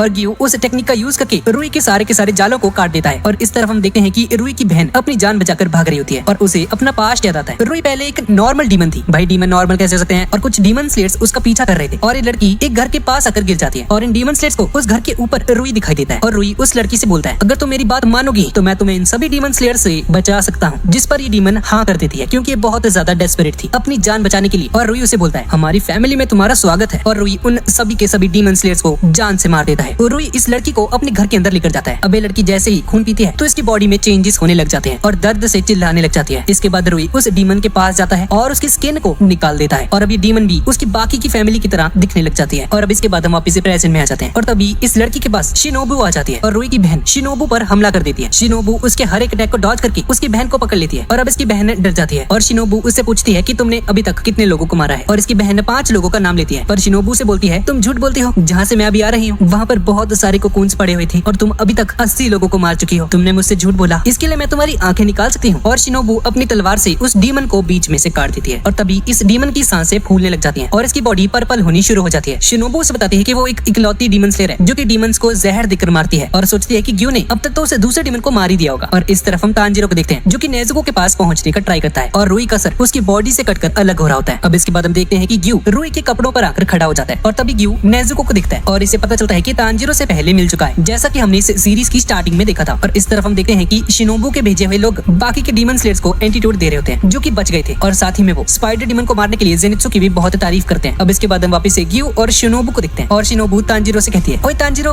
क्या तुझे पता है जो अभी तेरे पास है वो एक डीमन है? और तांजीरो से बोलता है, अरे नहीं, ये मेरी बहन है। और शिनोबू से बोलती है, अच्छा ठीक है, कोई नहीं, मैं इसे जहर देकर मार देती हूँ। और तभी तांजीरो नेजुको को लेकर भागने लगता है वहाँ से और ग्यू शिनोबू से भिड़ जाता है तांजीरो और उसकी बहन की प्रोटेक्शन करने के लिए। और शिनोबू ग्यू से कहती है, अरे ग्यू, ये क्या कर रहे हो तुम डीमन स्लेयर कॉर्प्स का पहला रूल वायलेट कर रहे हो, तुम किसी डीमन को नहीं बचा सकते। और इस तरफ तांजीरो अपने मन में सोच रहा होता है कि अब उसे डीमन स्लेयर कॉर्प्स से हटा दिया जाएगा। फिर हम देखते हैं कि एक लड़की तांजीरो का पीछा करने लग जाती है और तांजीरो को पीछे पीठ पर मारती है और तांजीरो नेजुको को लेकर गिर जाता है। तांजीरो जल्दी से उठता है और नेजुको को भागने के लिए बोलता है। ये लड़की एक डीमन स्लेयर होती है और तांजीरो पर तेजी से मारती है। तांजीरो बेहोश हो जाता है और नेजुको वहाँ से भागना शुरू कर देती है और जैसे ही ये डीमन स्लेयर नेजुको पर हमला करती है तो नेजुको अपना साइज छोटा कर लेती है और तभी ग्यू वहाँ पर आता है और शिनोबू को पकड़ लेता है। और शिनोबू ग्यू से पूछती है, तुम मुझे उस डीमन को क्यों मारने से रोक रहे हो ग्यू? और तभी काजुबाई करो वहाँ पर आ जाते हैं और पहाड़ पर अनाउंसमेंट कर देते हैं कि तांजीरो और उसकी बहन को जिंदा पकड़कर लेकर आना है। और शिनोबू के साथ जो लोग होते हैं ये तांजीरो को पकड़ लेते हैं और तांजीरो को अपने साथ लेकर चलने लगते हैं। और तभी उन्हें एक पेड़ पर इनोसुके भी लटका हुआ दिखाई देता है। पहले तो ये लोग उसे डीमन समझ के डरने लग जाते हैं पर उन्हें रियलाइज होता है कि एक इंसान है और इनोसुके को भी अपने साथ लेकर चले जाते हैं। और दूसरी ओर जेनित्सु को भी होश आ जाता है और ये पूरे तरीके से पट्टियों से लिपट रखा होता है। और तभी उसे वो नई डीमन स्लेयर दिखती है और उसे याद आता है कि वही लड़की है जो उनके साथ फाइनल सिलेक्शन में पास हुई थी पहले। इस लड़की का नाम कनाउ है। अब थोड़ी देर बाद सुबह हो जाती है और सभी लोग पहाड़ से नीचे आने लगते हैं और इसके बाद हम देखते हैं कि कोई तांजीरो को आवाज दे रहा होता है, अबे ओ उठ जा जल्दी। तांजीरो की नींद खुलती है और वो देखता है कि उसके सामने कुछ लोग खड़े हैं और इन्हें हाशिराज कहा जाता है जो कि टॉप लेवल की डीमन स्लेयर्स है। और वहाँ पर खड़ा हुआ एक काकुशी नाम का बंदा तांजीरो को बताता है कि ये सभी लोग हाशिराज हैं। और अब एक एक करके हमें इनके नाम बताए जाते हैं। इसमें से पहला है फ्लेम हाशिरा और इस बंदे का नाम है क्यूजोरू रेंगोकू, अरे गोकू। दूसरा है साउंड हाशिरा और इसका नाम है तेंगिन उजुई। तीसरी है ये लड़की लव हाशिरा मित्सुरी कानरोची। चौथा है स्टोन हाशिरा गियोमी हिमेजिमा। पांचवा मिस्ट हाशिरा और इसका नाम है मुइचिरो टोकिटो। और सिक्स्थ हाशिरा है सरपेंट हाशिरा और इसका नाम है इगिरो ओबानी। सातवां वाटर हाशिरा गियोटोमियाका। आठवां इंसेक्ट हाशिरा शिनोबू कोचो। वहाँ पर खड़े सभी के सभी हाशिराज तांजीरो और नेजुको को लेकर बात कर रहे होते हैं और बोलते हैं कि एक डीमन स्लेयर होने के बावजूद भी तांजीरो अपने साथ एक डीमन को लेकर घूम रहा है। तांजीरो जमीन पर पड़ा हुआ उनकी बातें सुन रहा होता है और शिनोबू तांजीरो से कहती है कि वो भी डीमन स्लेयर हेडक्वार्टर्स में है और ये लोग नेजुको को मारने की बात कर रहे होते हैं। लेकिन मित्सुरी को तांजीरो और नेजुको पर दया आ जाती है, भाई कितनी क्यूट है ये। और ये सरपेंट हाशिरा बोलता है, भाई क्या करना है इस तांजीरो का। और तांजीरो सोचता है कि उसको और नेजुको को बचाने के चक्कर में अब गियोटोमियाका भी खतरे में आ चुका है। और शिनोबू तांजीरो से उसकी स्टोरी के बारे में पूछती है और तांजीरो से बताता है कि नेजुको उसकी बहन है। एक दिन ये बाहर गया हुआ था और डीमंस ने इसकी फैमिली पर अटैक करके इसके सभी के सभी फैमिली मेंबर्स को मार डाला और नेजुको भी एक डीमन बन चुकी थी। पर मेरा यकीन करना, नेजुको ने अभी तक किसी भी इंसान को नहीं खाया। और तांजीरो की इस बात पर कोई भी हाशिरा यकीन नहीं करता कि आखिर ये डीमन बिना इंसानों को खाए कैसे जिंदा रह सकता है। अभी तक ऐसा तो पॉसिबल है ही नहीं। मित्सुरी बोलती है, मुझे ये सब ठीक नहीं लग रहा, शायद मास्टर को इन सब के बारे में पता होगा, हमें उनके आने का इंतजार करना चाहिए। और तभी यहाँ पर एक और हाशिरा आ जाता है। इसकी पूरी की पूरी बॉडी पर निशान बने होते हैं और ये एक विंड हाशिरा है और इसके हाथ में नेजुको का बॉक्स होता है। और तभी ये बंदा अपनी स्वॉर्ड को नेजुको के बॉक्स के आर पार कर देता है। ये देखकर तांजीरो हैरान रह जाता है। और तभी यहाँ पर एक दो जुड़वा बहनें आ जाती हैं। ये वही लड़कियां हैं फाइनल सिलेक्शन वाली, जैसा कि हमने इसकी सीरीज की स्टार्टिंग में देखा था। और इन्हें बताती हैं कि मास्टर आ चुके हैं और तांजीरो उस मास्टर को पहली बार देखता है। ये मास्टर अपनी आंखों से देख नहीं सकता और इसका चेहरा भी आधा जला होता है। तांजीरो देखता है कि सभी के सभी हाशिराज मास्टर के सामने सर झुकाकर खड़े हैं और मास्टर बोलते हैं, हमें तांजीरो और नेजुको को एक्सेप्ट करना हो। ये सुनकर सभी हाशिराज चौंक जाते हैं कि भाई पगला गया ये डीमन है, ये इसको बचा रहा है, ऐसे कैसे हम इनको एक्सेप्ट कर ले। और मास्टर उन्हें एक लेटर पढ़कर बताता है। ये लेटर शकुंजी ने भेजा होता है तांजीरो के पहले मास्टर ने और इसमें लिखा होता है, नेजुको ने अभी तक किसी भी इंसान को नहीं खाया और इसकी पूरी जिम्मेदारी मैं लेता हूँ। और उस लेटर में ये भी लिखा होता है कि तांजीरो पहला ऐसा इंसान है जिसने मूजान को देखा है फेस टू फेस। और सभी लोग मूजान के बारे में पूछने लग जाते हैं तांजीरो से, लेकिन मास्टर उन सभी को चुप करा देता है। लेकिन इस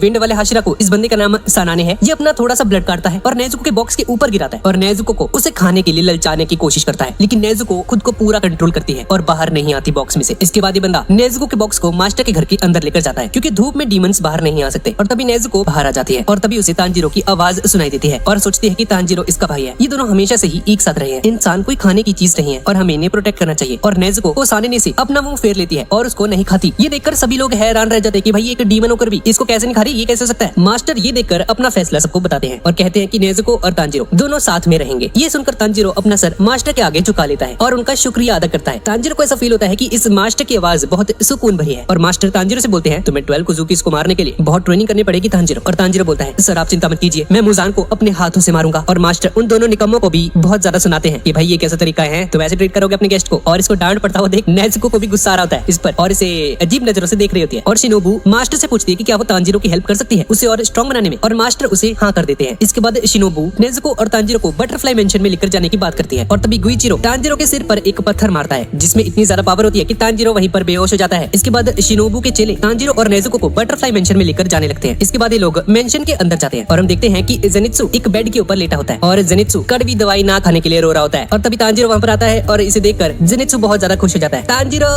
तुम आ गए तांजीरो। और जेनित्सु के बगल वाले बेड पर इनोसुके भी लेटा होता है पर इनोसुके बिल्कुल भी हिल नहीं रहा होता। और जेनित्सु से बताता है कि पहाड़ पर इनोसुके के साथ बहुत कुछ बुरा हुआ है जिसकी वजह से इसकी हालत ऐसी हो गई है। इसके बाद तांजीरो नेज़ुको को एक कमरे के अंदर लेकर जाता है जहाँ पर धूप बिल्कुल भी नहीं होती। और इस तरफ हम देखते हैं कि हाशिराज और उस मास्टर की मीटिंग चल रही होती है और ये सभी लोग एक नए डीमन स्लेयर की बात कर रहे होते हैं जो कि तांजीरो है। और बोलते हैं कि तांजीरो स्ट्रॉन्ग है और उसने 12 कुजुकीस का सामना भी किया है। और इसके बाद मीटिंग खत्म हो जाती है और मास्टर अपने कमरे में आ जाते हैं और मास्टर मन में कहते हैं मुजान हम सभी लोग मिलकर तुम्हें खत्म कर देंगे। और अब इसके बाद देखते हैं हम कि ये जेनित्सु फिर से कड़वी दवाई ना पीने के लिए रो रहा होता है। भाई कितना बड़ा रोतड़ू है ये, जिस पर की हेड केयर टेकर जेनित्सु पर बहुत ज्यादा गुस्सा करती है। चुपचाप खा ले ठीक है ना, पढ़ेंगे भी तेरे। अब तांजीरो को ये सेम दवाई दी जाती है और तांजीरो उस दवाई को बहुत आराम से खा लेता है जिस पर जेनित्सु सोचता है भाई ये पक्का ऐसे कोल्ड ड्रिंक पिला रहे हैं और मेरे को एक कड़वी दवाई या गलत बात है। और तभी मुराटा जो कि वही डीमन स्लेयर है जो उन्हें उस पहाड़ी पर मिला था वो वहां पर आ जाता है और इनसे बात करने लगता है और इन्हें बताता है कि इसने चुपके से हाशिराज की मीटिंग को देखा था और वो लोग बहुत ही ज्यादा डरावने हैं। और तभी शिनोबू वहां पर आ जाती है उसके पीछे और उसे देखकर इसकी फट जाती है और वहां से भाग जाता है। शिनोबू उन तीनों को बताती है कि कल से उनकी रिहैबिलिटेशन ट्रेनिंग स्टार्ट हो जाएगी। और तांजीरो और इनोसुके दोनों ट्रेनिंग पर चले जाते हैं और जेनित्सु उनके वापस आने का वेट कर रहा होता है। अब जब ये दोनों वापस आते हैं तो इनकी हालत बहुत ज्यादा खराब होती है जिसे देखकर जेनित्सु डर जाता है, भाई मैं नहीं कर सकता ये। अब ये तीनों के तीनों अगले दिन ट्रेनिंग के लिए जाते हैं और शिनोबू वहां पर होती है और इन्हें बताती है कि इसके तीनों के तीनों ये जो चेली लड़कियां हैं ये तीनों की स्ट्रेचिंग वगैरह करेंगी और इसके बाद इन्हें कनाओ के साथ एक मैच खेलना पड़ेगा और लास्ट में ये लोग आउरी के साथ फाइट करेंगे। जिसे सुनकर इन तीनों के चेहरे लटक जाते हैं और जेनित्सु तो बेचारा बौखला ही जाता है। और जेनित्सु तांजीरो और इनोसुके को घसीट कर बाहर लेकर जाने लगता है और इसके बाद उन दोनों को पीटते हुए बोलता है तुम दोनों लड़कियों से मसाज करा रहे हो, शर्म नहीं आती तुम्हें है, ये सब कर रहे हो तुम यहाँ पे और तुम्हें बात ही करनी आती है लड़कियों से, ऐसे बात करते हैं। और इसके बाद ये इन दोनों को उस कमरे के अंदर लेकर जाता है और इसकी सिंपिंग शुरू हो जाती है। हेलो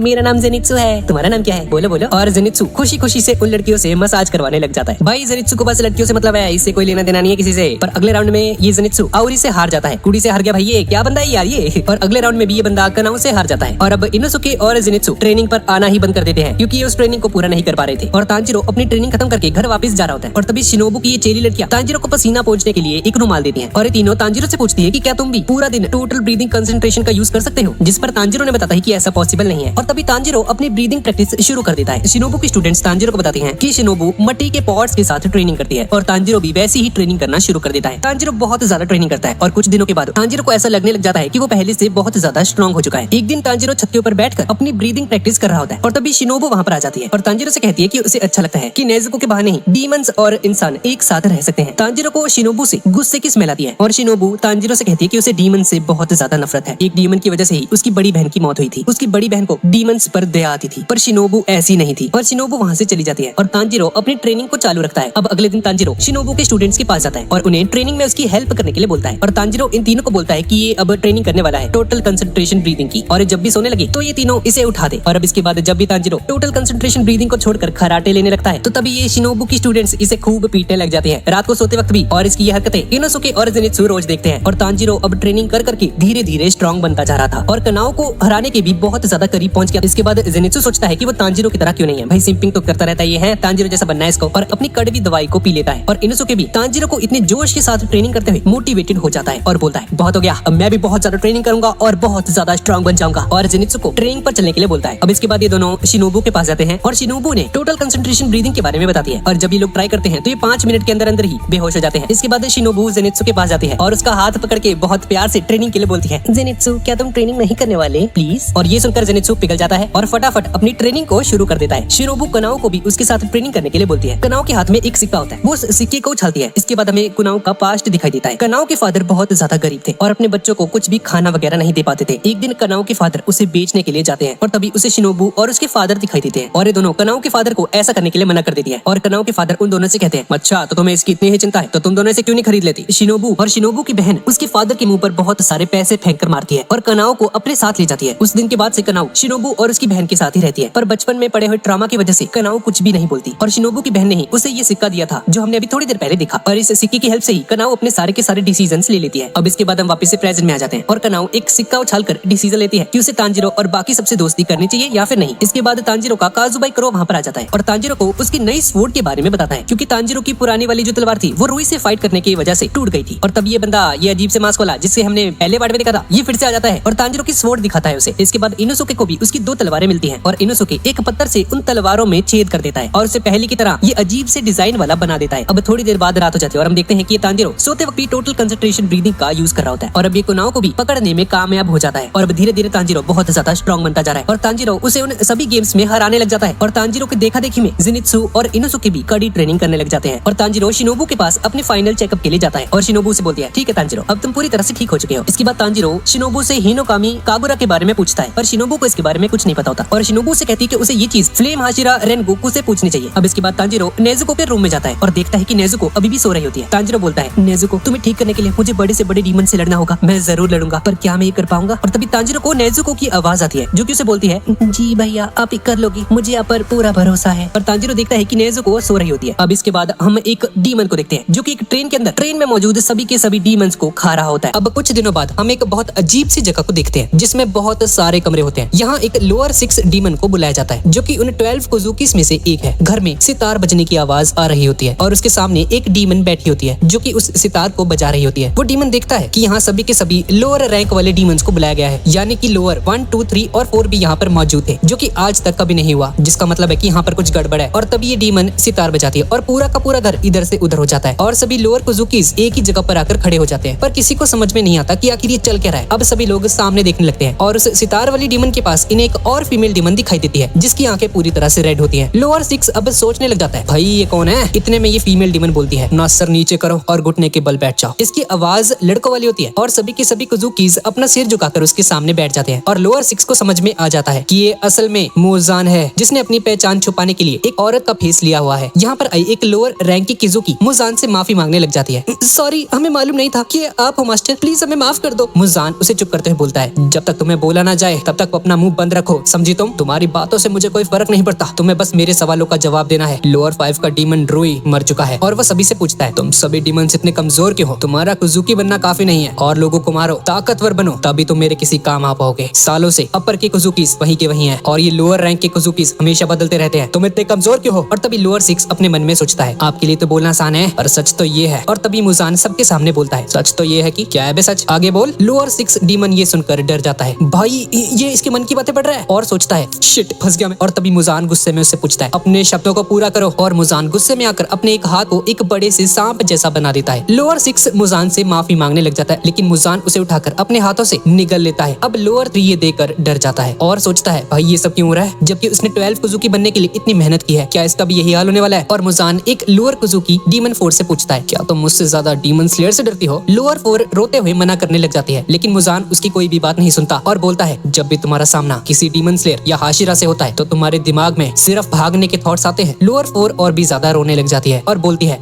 नहीं मास्टर मैं ऐसा नहीं सोचती, मैं आपके लिए कुछ भी कर सकती हूँ। लेकिन मुजान को सच पता होता है कि ये एक नंबर की फट्टू है और ये उस डीमन को भी कुचल कर मार देता है। लोअर 3 अब सोचता है, अब कोई फायदा नहीं, अगर हम मुजान की हाँ में हाँ भी मिलाएं तो ये तब भी हमें मार डालेगा और इससे लड़ने की हिम्मत मुझ में नहीं है। अब बस एक ही रास्ता है, यहाँ से भाग जाने का। और लोअर 3 अचानक से जंप करता है और अपनी पूरी जान लगाकर वहाँ से भागने लगता है। मुजान के सामने बैठी एक और लोअर 1 की डीमन उसे देखती है और हंसते हुए सोचती है, ये कितना बेवकूफ है। लोअर 3 को लगता है कि ये बस यहाँ से अब निकल जाएगा और तभी उसका गला कट जाता है और वो देखता है कि मुजान उस तक पहुंच चुका है और वो सोचता है कि ये कैसे, मुझे तो किसी के हिलने तक की आवाज नहीं, मुजान यहाँ पर कैसे पहुंचा? और ये अपनी बॉडी को फिर से रीजनरेट करने की कोशिश करता है मगर वो भी नहीं कर पाता। मुजान उसकी गर्दन को लेकर वापस अपनी जगह पर आ जाता है और बताता है, क्योंकि तुम लोअर रैंक की कुजुकीस मेरे किसी भी काम के नहीं हो, इसलिए आज मैं तुम सभी को मारने वाला हूँ। अब बस अपर रैंक वाले डीमन से जिंदा रहेंगे। अब मुजान के सामने 2 डीमंस बैठे थे और मुजान उनसे उनकी आखिरी इच्छा पूछता है तो लोअर 2 पहले ही उसके सामने अपने हाथ जोड़ लेता है और मुजान से थोड़ा सा टाइम मांगता है, कुछ कर दिखाने के लिए। मुजान उसे पूछता है कितना टाइम चाहिए तुम्हें, जिस पर लोअर 2 बोलता है मुजान सर अगर आप मुझे अपना थोड़ा सा ब्लड दे दोगे तो मैं और भी ज्यादा स्ट्रॉन्ग बन जाऊंगा। मुजान को ये सुनकर और भी ज्यादा गुस्सा आ जाता है और उसे ऐसा लगता है कि ये डीमन इसे ऑर्डर दे रहा है कि इसे क्या करना चाहिए और मुजान उसकी बात बिना सोचे समझे सीधा उसे मार देता है। मुजान अब उस आखिरी डीमन से पूछता है तुम्हारे आखिरी शब्द क्या है। डीमन स्माइल करते हुए हाथ जोड़ लेती है और बोलती है मुझे सोचने दीजिए, ये मेरा सौभाग्य है कि मैं आपके हाथों से मर रही हूँ और ये आपका एहसान है कि आपने मुझे आखिरी तक बचा कर रखा। इन डीमंस को ऐसे तड़पते हुए मरता देखकर मुझे बहुत खुशी मिली, बिल्कुल वैसे ही जैसे इंसानों को मरता हुआ देखकर मुझे खुशी होती है। मुझे कुछ नहीं चाहिए, आपके हाथों से मरना भी मेरा सपना पूरा कर देगा। मुजान को इसकी बातें अच्छी लगती है और वो खुश हो जाता है और तभी इस डीमन के गले में एक इंजेक्शन आकर लग जाता है। मैं तुम्हें बहुत सारा ब्लड दे रहा हूँ अपना, हो सकता है कि तुम्हारी बॉडी इस ब्लड को झेल ना पाए और मर भी जाओ, पर अगर तुम जिंदा बची तो तुम सभी के सभी हाशिराज को मार सकती हो, तभी तुम मेरे काम की बनोगी। और मुजान वहाँ से जाने लगता है और उसके पास बैठी सितार वाली डीमन सितार बजाकर दोबारा से पूरा का पूरा घर इधर से उधर करने लग जाती है। मुजान चला जाता है और लोअर रैंक वाली डीमन तड़पती हुई नीचे गिर जाती है, पर वो इस ब्लड को बर्दाश्त कर लेती है। मुजान के ब्लड के साथ ही मुझे कुछ और भी महसूस हो रहा है अपनी बॉडी में और उसे अपनी आंखों के सामने तांजीरो की शक्ल दिखाई देने लग जाती है और ये समझ जाती है कि इसे इस बच्चे को खत्म करना है और इसके बाद इसे मुजान का और भी ब्लड मिल सकता है। इधर दूसरी तरफ सुबह सुबह तांजीरो, इनोसुके और जेनित्सु को उठाने के लिए उनका क्रू वहाँ पर आता है। ये उनका अगला मिशन लेकर आया था और बताता है कि इन तीनों को मुगेन ट्रेन में जाना है क्योंकि वहाँ पर बहुत सारे इंसिडेंट्स हो रहे हैं और अभी तक 40 लोग ट्रेन से गायब हो चुके हैं, तो इन्हें रेंगोकू के साथ मिलकर वेस्ट की तरफ जाना है। अब थोड़ी देर बाद शाम हो जाती है और मास्टर शिनोबु के साथ कुछ बात कर रहे होते हैं और वो बताते हैं कि उसने तांजीरो और उसके दोस्तों को मुगेन ट्रेन के मिशन पर लगा दिया है जैसा कि शिनोबु ने उन्हें सुजेस्ट किया था और पूछते हैं शिनोबु तुमने ऐसा क्यों कहा, और शिनोबु उसे तांजीरो के डैड के बारे में बताती है जो कि फायर ब्रीदिंग किया करते थे। ये सुनकर मास्टर थोड़े से शॉक हो जाते हैं। शिनोबु बताती है इसलिए तांजीरो का रेंगोकू के साथ रहना उसके लिए फायदेमंद भी रहेगा क्योंकि वो एक फ्लेम हाशिरा है और सबसे ज्यादा इंपॉर्टेंट बात तांजीरो का सिर्फ एक ही पर्पस है, मुजान को हराना, और इस बात पर भी मास्टर शिनोबु के साथ सहमत होते हैं। तांजीरो का सामना मुजान के साथ हो चुका है तो मुझे लगता है किस्मत शायद से यही चाहती है कि तांजीरो ही मुजान को हराए। अब थोड़ी देर बाद तांजीरो कहीं पर जाने लगता है और तभी एक आदमी के साथ टकरा जाता है और देखता है कि वही अकड़ू लड़का है जो कि इसके साथ फाइनल सिलेक्शन में था और बदतमीजी से बात कर रहा था। तांजीरो से हेलो बोलता है पर ये लड़का चुपचाप वहाँ से चला जाता है। तांजीरो फिर ओई के पास उसे बाय कहने के लिए आता है और कनाओ के पास भी जाता है तांजीरो और उसे भी बाय बोलता है। तांजीरो और उसके सभी दोस्त उन सभी को गुड बाय कहकर वहाँ से चले जाते हैं। अब इसके बाद हम एक रेलवे स्टेशन को देखते हैं और इनोसुके ने अपनी जिंदगी में पहली बार एक ट्रेन को देखा होता है और इनोसुके को लगता है कि ये कोई डीमन है और जेनित्सु के बताने पर भी ये नहीं समझता कि एक ट्रेन है भाई। और जेनित्सु तांजीरो से कहता है भाई तांजीरो यार समझाया इसको थोड़ा, और तांजीरो इनोसुके को बोलता है हो सकता है कोई डीमन नहीं बल्कि कोई एंजल हो, जिस पर जेनित्सु को पता चलता है कि तांजीरो भी एक नंबर का ढक्कन है, इसे भी कुछ नहीं पता ट्रेन के बारे में। इनोसुके अपने सिर से उस ट्रेन पर हमला कर देता है और पुलिस वहाँ पर आ जाती है इन्हें पकड़ने के लिए। ये क्या हरकतें कर रहे हो भाई तुम, और जेनित्सु इन दोनों को लेकर वहाँ से भागने लगता है और छुप जाते हैं तीनों। तभी ट्रेन चलने लग जाती है और तीनों को पकड़ना है उस ट्रेन को, पर अभी भी पुलिस स्टेशन पर इन्हें ढूंढ रही होती है, लेकिन इनोसुके भागकर ट्रेन के अंदर चढ़ जाता है। तांजीरो भी ऐसा ही करता है और जेनित्सु को भी अपने साथ ऊपर खींच लेते हैं और पुलिस उन्हें नहीं पकड़ पाती। इनोसुके पहली बार ट्रेन में आकर बहुत ज्यादा खुश होता है और जेनित्सु तांजीरो से पूछता है तांजीरो क्या नेजुको को इस सफर पर लाना सेफ रहेगा, पर तांजीरो से बोलता है अब चाहे जो मर्जी हो जाए मैं नेजुको को कभी भी अपने से अलग नहीं करूंगा। ट्रेन के अंदर हम फ्लेम हाशिरा को बैठा हुआ देखते हैं और ये लोअर वन डीमन ट्रेन के ऊपर खड़ी होती है और अब ये तीनों रेंगोकू के पास पहुंच जाते हैं और देखते हैं कि ये दबाकर खाना खा रहा होता है। रेंगोकू तांजीरो को देखकर पहचान जाता है कि ये तो वही है भाई। तांजीरो उसे और अपने दोस्तों का नाम बताते हुए उसे बोलता है हेलो सर हम आपका साथ देने आए यहाँ पे, और तांजीरो रेंगोकू के पास आकर बैठ जाता है और उससे हिनोकामी के बारे में पूछता है जिसका यूज करके उसने फायर ब्रीदिंग की थी। रेंगोकू बोलता है नहीं तांजीरो भाई मैंने तो इसके बारे में आज तक कुछ नहीं सुना। ये सुनकर तांजीरो निराश हो जाता है भाई इसको नहीं पता होगा तो और किसे पता होगा, ये क्या ड्रामा है। रेंगोकू से बताता है फायर, वाटर, विंड, स्टॉर्म और थंडर ये 5 फंडामेंटल एलिमेंट्स हैं ब्रीदिंग टेक्निक्स की, और बाकी सभी की सभी टेक्निक्स का जन्म इन्हीं 5 फंडामेंटल एलिमेंट से हुआ है। और फिर रेंगोकू तांजीरो से उसकी तलवार का कलर पूछता है और तांजीरो से बोलता है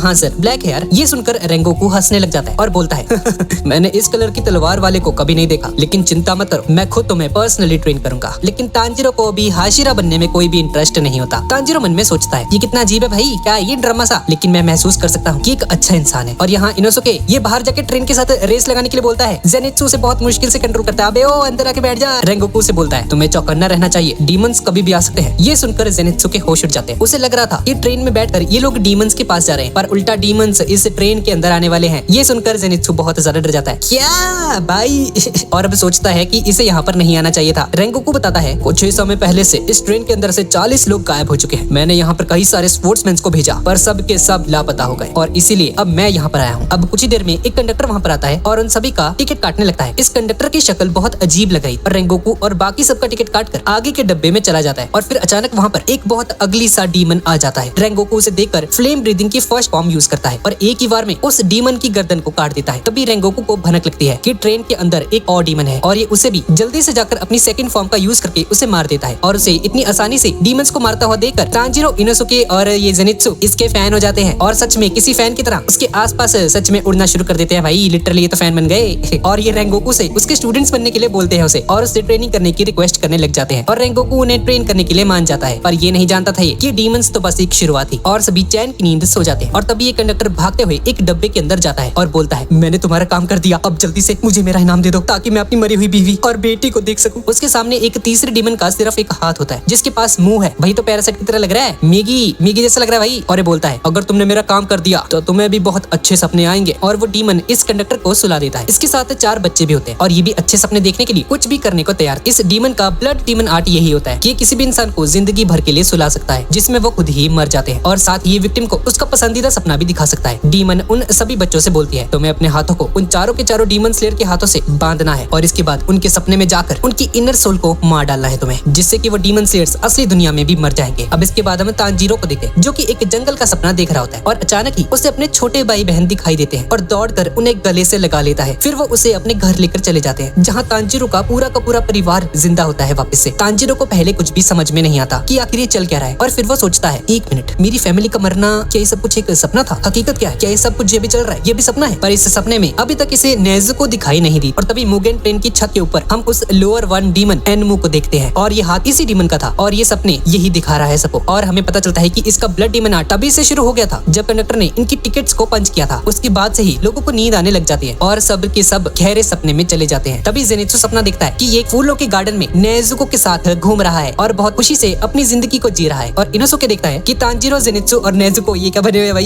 ये तीनों के तीनों इसके गुलाम बने हुए हैं। और ये तीनों मिलकर एक गुफा के अंदर जाते हैं जहाँ पर लॉर्ड इनोसुके इन तीनों को ऑर्डर देता है ट्रेन मॉन्स्टर पर हमला करने के लिए। भाई ये सुधरेगा नहीं ये इनोसुके। रेंगोकू भी दूसरी तरफ अपने घर का सपना देख रहा होता है जिसमें ये अपने डैड को बताता है कि अब ये एक हाशिरा बन चुका है, लेकिन इसके डैड को कोई खुशी नहीं होती। उसके डैड बोलते हैं, तो क्या हो गया, तुम अब भी निकम्मे ही हो। रेंगोकू बताता है कि उसके डैड भी एक हाशिरा, पर एक दिन ये सब कुछ छोड़ छाड़ कर आ गए। इसे इसका छोटा भाई भी दिखता है जो उससे पूछता है, भैया पिताजी को खबर सुनकर कैसा लगा? एक दिन मैं भी आपकी तरह एक हाशिरा बनूंगा और पिताजी को मुझ पर भी गर्व होगा। रेंगोकू से बताता है कि फादर को ये खबर सुन के कोई भी खुशी नहीं हुई, लेकिन तुम निराश मत होना और वही करना जो तुम्हारा दिल चाहता है। और रियलिटी में तब तक एक लड़की अपना हाथ रेंगोकू के साथ जोड़ देती है और उसके सपने में आ जाती है और उसका दिल ढूंढने लग जाती है। एनमू की ये सपने की दुनिया बहुत छोटी होती है और एक चाकू की हेल्प से ये लड़की उस सपने से निकलकर रेंगोकू की इनर सोल में पहुंच जाती है जहाँ चारों तरफ आग लगी हुई थी और इसे रेंगोकू का कोर मिल जाता है जिसे डिस्ट्रॉय करते ही रेंगोकू की मौत हो जाएगी। ये लड़की उसे मारने ही वाली होती है कि तभी रेंगोकू उसका गला पकड़ लेता है। असल में रेंगोकू की सर्वाइवल इंस्टिंक्ट होती है, ये इतनी ज्यादा स्ट्रांग होती है कि ये सोते हुए भी खुद की जान बचा सकता है, लेकिन ये अभी भी सपने से बाहर नहीं निकला था। और इस तरफ तांजीरो अपनी फैमिली के साथ दोबारा से जीना शुरू कर देता है, लेकिन कहीं भी नेज़ुको नहीं होती। और फिर ऐसे ही एक दिन तांजीरो पानी भरने के लिए जाता है नदी के किनारे और तभी उसे पानी में अपनी परछाई नजर आती है जो कहती है, ये सब कुछ एक सपना है तांजीरो, जाग जाओ, तुम्हें हकीकत में वापस आना होगा। इससे तांजीरो को यकीन आ जाता है कि ये सब कुछ जो भी चल रहा है ये सब कुछ एक सपना है, पर इसे ये नहीं पता होता कि असलियत में कैसे वापस आएगा। और तभी नेज़ुको की नींद खुल जाती है और अपने बॉक्स से बाहर आती है। नेज़ुको बाहर आकर हालातों को देखती है और तांजीरो को जगाने की कोशिश करती है, पर तांजीरो नहीं जागा और नेज़ुको को गुस्सा आ जाता है और अपना सिर तांजीरो के सिर पर मारती है जोर से, जिससे कि नेज़ुको के सर से खून निकलने लग जाता है और ये रोने लग जाती है। भाई कितनी क्यूट लग रही है ये। और फिर नेज़ुको उस खून से ही फायर अटैक करती है और इस आग से सपने वाला तांजीरो अचानक से ही जलने लग जाता है और वो अपने डीमन स्लेयर वाले कपड़ों में आ जाता है। उसकी फैमिली ये देखकर डर जाती है और उन्हें समझ में नहीं आता कि आखिर चल क्या रहा है। और तांजीरो उन सभी को गुड बाय कहकर वहाँ से जाने लगता है और घर से भाग जाता है। और तभी उसे रास्ते में पहली बार नेज़ुको दिख जाती है और तांजीरो को रोकने की कोशिश करती है और उसकी पूरी की पूरी फैमिली भी वहाँ पर आ जाती है। तांजीरो उनसे बहुत दुखी होकर बोलता है, काश ये सब कुछ सच होता, काश मैं आप सबके साथ हमेशा रह पाता। अगर मैं उस दिन उस बुड्ढे के घर नहीं सोया होता तो आप सभी लोग जिंदा होते, मैं यहीं पर अपना चारकोल तैयार करता और कभी किसी तलवार को हाथ भी नहीं लगाता। पर रियलिटी कुछ और है, इसलिए मैं रुक नहीं सकता यहाँ पर, मैं आप सभी को हमेशा याद रखूंगा। और तांजीरो दुखी होकर अपनी फैमिली को गुड बाय कहकर वहाँ से भाग जाता है, पर सपने से बाहर निकलने का रास्ता उसे नहीं मिल रहा था। और कुछ देर बाद उसे उसके डैड भी दिखाई देते हैं जो कि उसकी हेल्प करने वहाँ पर आए होते हैं और बोलते हैं, बाहर निकलने के लिए अपनी तलवार को उठा लो बेटा और जाने का रास्ता तुम्हारे सबसे करीब है। और वहीं इसके पहले वो दूसरा बच्चा जो कि तांजीरो के सपने में आया है, तांजीरो का दिल ढूंढ लेता है और उसका दिल इतना ज्यादा सुंदर और पानी की तरह शांत है कि उसे यकीन नहीं होता। और इधर जेनित्सु और इनोसुके भी आसानी से उनके सपने में आए दोनों बच्चों को ढूंढकर मारना शुरू कर देते हैं, क्योंकि वो अपना हसीन सपना तोड़ना नहीं चाहते थे और ये बच्चे अपनी जान बचाकर उनसे भागते रहते हैं। और अपने डैड की बात मानकर तांजीरो अपनी तलवार को उठाने के लिए आता है। तांजीरो 2 सेकंड के लिए कुछ सोचता है और फिर उसे समझ में आता है कि बाहर कैसे निकलना है और काफी ज्यादा रिस्क लेकर तांजीरो अपनी तलवार से अपनी ही गर्दन को काट लेता है और रियलिटी में आ जाता है। वो देखता है कि नेज़ुको के अलावा सब लोग सो रहे हैं और उसका और उसके साथियों के हाथ को कुछ बच्चों ने बांध दिया है और तांजीरो समझ जाता है कि किसी डीमन का काम है। तांजीरो फिर खुद को उस बच्चे से अलग करता है और नेजुको से कहता है कि वो जो रस्सियां हैं उन सभी को काट दे। नेजुको ऐसा ही करती है लेकिन कोई भी जाग नहीं पाता और इतने में एनमो के वश में हुए वो बच्चे जाग जाते हैं और ये सब लोग सिर्फ यही चाहते थे कि एनमो भी इन्हें अच्छे सपनों की दुनिया में भेज दे ताकि सपनों में ही सही ये लोग खुश तो रह पाए। और ये लोग तांजीरो से फाइट करने के लिए आगे बढ़ते हैं पर तांजीरो उन्हें बहुत आसानी से हराकर बेहोश कर देता है। पर तांजीरो के दिल की इतनी ज्यादा अच्छाई देखने के बाद उसे मारने वाला बच्चा तांजीरो पर हमला नहीं करता और तांजीरो अब अकेला ही उस डीमन से फाइट करने के लिए निकल जाता है। उसे स्मेल से पता चल जाता है कि वो डीमन ट्रेन की छत के ऊपर खड़ा है और तभी उसका सामना उस डीमन के साथ हो जाता है। एनमो को यकीन नहीं होता कि उसके ब्लड आर्ट से कोई बच निकला है पर इस पर ज्यादा परेशान नहीं होता। तांजीरो फिर उस डीमन पर वाटर ब्रीदिंग का 10th form constant flux use करता है पर एनमो उसे अपने पास नहीं आने देता और बार बार अपने ब्लड डीमन आर्ट से तांजीरो को सुला देता है जिसकी वजह से तांजीरो को बार बार अपना गला काटकर वापस से रियलिटी के अंदर आना होता है। एनमो शॉक रह जाता है। एक झटके में अपनी गर्दन को काटना बहुत हिम्मत वाला काम है बच्चे, पर ये बच्चा ऐसा कैसे कर सकता है? मैं तो तुम्हें एक अच्छा सपना दिखा रहा था, तुम्हें वो पसंद नहीं आया क्या तांजीरो? अच्छा चलो ठीक है, मैं तुम्हें एक ऐसा सपना दिखाता हूँ जिसमें तुम्हारे फादर जिंदा हो। ये सुनकर तांजीरो बहुत ज्यादा गुस्सा हो जाता है। भूतनी के तू नहीं बचता अब। और फिर एनमो उसके इयर रिंग्स पर ध्यान देता है और समझ जाता है कि मुजान ने इसे ही मारने को बोला था इसे। अब एनमो खुश होते हुए बोलता है इसे मारने के बाद तो मास्टर मुजान से मुझे और भी ज्यादा ब्लड मिल जाएगा, फिर मैं खुशी से अपर लेवल के डीमंस को हराकर कुजुकी डीमंस में सबसे ज्यादा स्ट्रॉन्ग बन जाऊंगा। और फिर तांजीरो एनमो के पास आता है और एनमो इस बार तांजीरो को एक नाइटमेयर दिखाता है जिसमें उसकी फैमिली के मेंबर्स उसे कोस रहे थे कि तांजीरो उस दिन उस बुढ़े के घर क्यों सोया और अपने परिवार को अकेला छोड़कर क्यों गया। उसे अपनी फैमिली के साथ होना चाहिए था। लेकिन तांजीरो उस सपने से भी बाहर निकल आता है और बहुत गुस्से में एनमो का गला काट देता है। पर वो देखता है कि एनमो ने पहले ही अपनी पूरी की पूरी बॉडी को ट्रेन के साथ जोड़ लिया था जिसकी वजह से एनमो का असली गला तांजीरो ने नहीं काटा। एनमो फिर वहाँ से पूरी की पूरी ट्रेन के अंदर खुद को फैलाना शुरू कर देता है ताकि वो ट्रेन के एक एक इंसान को खा सके। और तभी इनोसुके भी जाग जाता है और ये भी ट्रेन के ऊपर आ जाता है। तांजीरो से बोलता है इनोसुके ये पूरी की पूरी ट्रेन अब डीमन बन चुकी है, हमें लोगों को बचाना होगा। जिस पर इनोसुके बोलता है मुझे पहले से पता था लेकिन तुमने लॉर्ड इनोसुके की बात नहीं सुनी, ये सब तुम्हारी गलती है। और इनोसुके उस डीमन को लोगों को खाने से रोकने लगता है। इधर नेजुको भी अपने डीमन फॉर्म में आकर ट्रेन में फंसे उन लोगों को बचाने लगती है लेकिन एनमो के टेंटिकल्स नेजुको को पकड़ लेते हैं। और तभी जेनित्सु भी अपने नींद वाले खतरनाक फॉर्म में आ जाता है और नेजुको को बचा लेता है और बाकी के लोगों को भी बचा लेता है और नेजुको भी उसका पूरा साथ देती है। पर ये सब मिलकर कितनी भी कोशिश कर ले एनमो दोबारा से रीजनरेट हो जाता है जिससे कि ये लोग उसे एक खरोंच तक नहीं पहुंचा पाते। अब उम्मीद खत्म होने पर रेंगोकू अपनी नींद से बाहर आता है और रेंगोकू अपनी फायर वाली टेक्निक का यूज करता है एनमो पर जिससे कि एनमो को थोड़ा सा डैमेज होता है और कुछ देर के लिए वो रीजनरेट होना बंद कर देता है। और रेंगोकू बताता है तांजीरो एनमो का गला इस ट्रेन का हिस्सा है और सिर्फ तुम दोनों ही मतलब कि तांजीरो और इनोसुके उसका गला काट सकते हो, तब तक मैं इस ट्रेन में लोगों को बचाऊंगा और जेनित्सु और नेजुको बाकी के 3 डब्बों को संभाल लेंगे। अब ये दोनों के दोनों डीमन स्लेयर्स ट्रेन के ऊपर आते हैं और इस लॉर्ड इनोसुके ने अपनी ब्रीदिंग टेक्निक का यूज करके पहले ही पता लगा लिया था कि इस डीमन का सिर कहाँ पर है और इस डीमन का सिर ट्रेन के इंजन के अंदर होता है। ये लोग किसी भी तरह वहाँ पर पहुँचते हैं लेकिन एनमो बार बार इन पर अटैक करता रहता है। यहाँ पर एक ड्राइवर भी होता है जिसे तांजीरो एक सेफ जगह पर पहुंचा देता है। एनमो अपनी सैकड़ों आंखों से तांजीरो को सुला देता है। तांजीरो नींद से बाहर आने के लिए बार बार अपना गला काटता रहता है पर एक टाइम ऐसा आ जाता है कि उसे सपने और असलियत में फर्क ही पता नहीं चलता और ये सच में रियलिटी में अपने गले को काटने वाला होता है। पर किस्मत से इनोसुके उसे रोक लेता है। उन्हें समझ आता है कि इनोसुके ने जो मास्क पहना है उसकी आंखें उल्टी पुल्टी हैं, इसीलिए डीमन का असर इनोसुके पर नहीं हो पा रहा है। उसे पता ही नहीं चल रहा कि इनोसुके कहाँ पर देख रहा है। इतने में वो ड्राइवर जो कि असल में उस डीमन के साथ मिला हुआ है वो इनोसुके पर एक स्क्रू ड्राइवर से हमला करने के लिए आगे बढ़ता है पर इनोसुके को बचा लेता है तांजीरो और स्क्रू ड्राइवर से बहुत घायल हो जाता है और उस आदमी को वहाँ से हटा देता है। और फिर वो बहुत मुश्किल से लड़कर डीमन को मार मार कर उसके गले तक पहुंचता है और आखिर में ये दोनों अपनी कंसंट्रेशन टेक्निक को यूज करते हैं, एक साथ अप्लाई करते हैं। इनोसुके बीस्ट ब्रीदिंग के 4th फॉर्म को यूज करके उस जगह को साफ करता है और फिर तांजीरो हिनोकामी यूज करता है और उस डीमन के गले की हड्डी को काट देता है। लेकिन मरने से पहले ये डीमन उन सभी के सभी पैसेंजर्स का गला दबाकर उन्हें मारने की कोशिश करता है लेकिन रेंगोकू ऐसा नहीं होने देता। डीमन के मरने की वजह से ट्रेन पटरी से उतर जाती है। तांजीरो की हालत बहुत ज्यादा खराब हो जाती है। फिर भी ये बाकी के लोगों को बचाने के बारे में सोचता है और थोड़ी देर बाद ट्रेन पलट कर रुक जाती है और इनोसुके तांजीरो को उठाने आता है। तांजीरो इनोसुके से उस ड्राइवर की हेल्प करने के लिए बोलता है। इनोसुके साफ मना करते हुए बोलता है उसका एक पैर ट्रेन से कट चुका है, मरने दो उसे। जिस पर तांजीरो बोलता है मतलब उसे अपनी पापों की सजा मिल गई है, चल ठीक है यार मेरी खातिर जाकर उसकी हेल्प कर दे एक बारी प्लीज। और जेनित्सु रेंगोकू ये सभी के सभी मिलकर सभी के सभी पैसेंजर्स को ट्रेन से बाहर निकालते हैं और सभी को बचा लेते हैं। एनमो मरते हुए सोचता है क्या मैं सच में मरने वाला हूँ? ये कितना बुरा हुआ, मैं तो आज एक इंसान को भी नहीं मार पाया। ये सब कुछ इन डीमन स्लेयर्स की वजह से हुआ, खासकर ये तांजीरो। अगर मुझ में थोड़ी सी भी ताकत बची होती तो इसे अभी जान से मार देता। ये कितना बुरा सपना है। अपर रैंक के डीमंस सैकड़ों सालों से वैसे के वैसे ही हैं। हाशिराज भी उनका कुछ नहीं बिगाड़ पाते। और ये सब सोचते सोचते एनमो की मौत जाती है और रेंगोकू तांजीरो से कहता है ट्रेन में बैठे सभी लोग सही सलामत है, तुम्हें चिंता करने की जरूरत नहीं है तांजीरो, सब कुछ सही चल रहा था। पर तभी यहाँ पर कोई आ जाता है। रेंगोकू और तांजीरो देखते हैं कि अपर पावर लेवल 3 का अकाजा वहाँ पर आ चुका है। अकाजा वहाँ पर आते ही तांजीरो को जान से मारने की कोशिश करता है, लेकिन रेंगोकू उसका हाथ काट देता है। पर वो देखते हैं कि अकाजा का हाथ 1 सेकंड के अंदर अंदर ही रिकवर हो जाता है। अकाजा रेंगोकू को अपने साथ डीमन बन जाने का ऑफर देता है, क्योंकि रेंगोकू बहुत ज्यादा स्ट्रॉन्ग है, और बोलता है हाशिरा होने के बावजूद भी तुम बस एक मामूली इंसान हो, तुम बूढ़े होकर मर जाओगे रेंगोकू, मेरी तरह एक डीमन बन जाओ और फिर तुम सैकड़ों सालों तक जिंदा रह पाओगे। रेंगोकू बोलता है अबे ओ भूतनी के, बूढ़ा होना और मर जाना ये चीजें ही किसी इंसान को सुंदर बनाती हैं, इसे कोई कमजोरी मत समझो तुम। अब इन दोनों में इतनी ज्यादा खतरनाक लड़ाई होती है कि तांजीरो और इनोसुके को दिखाई तक नहीं देता कि ये कब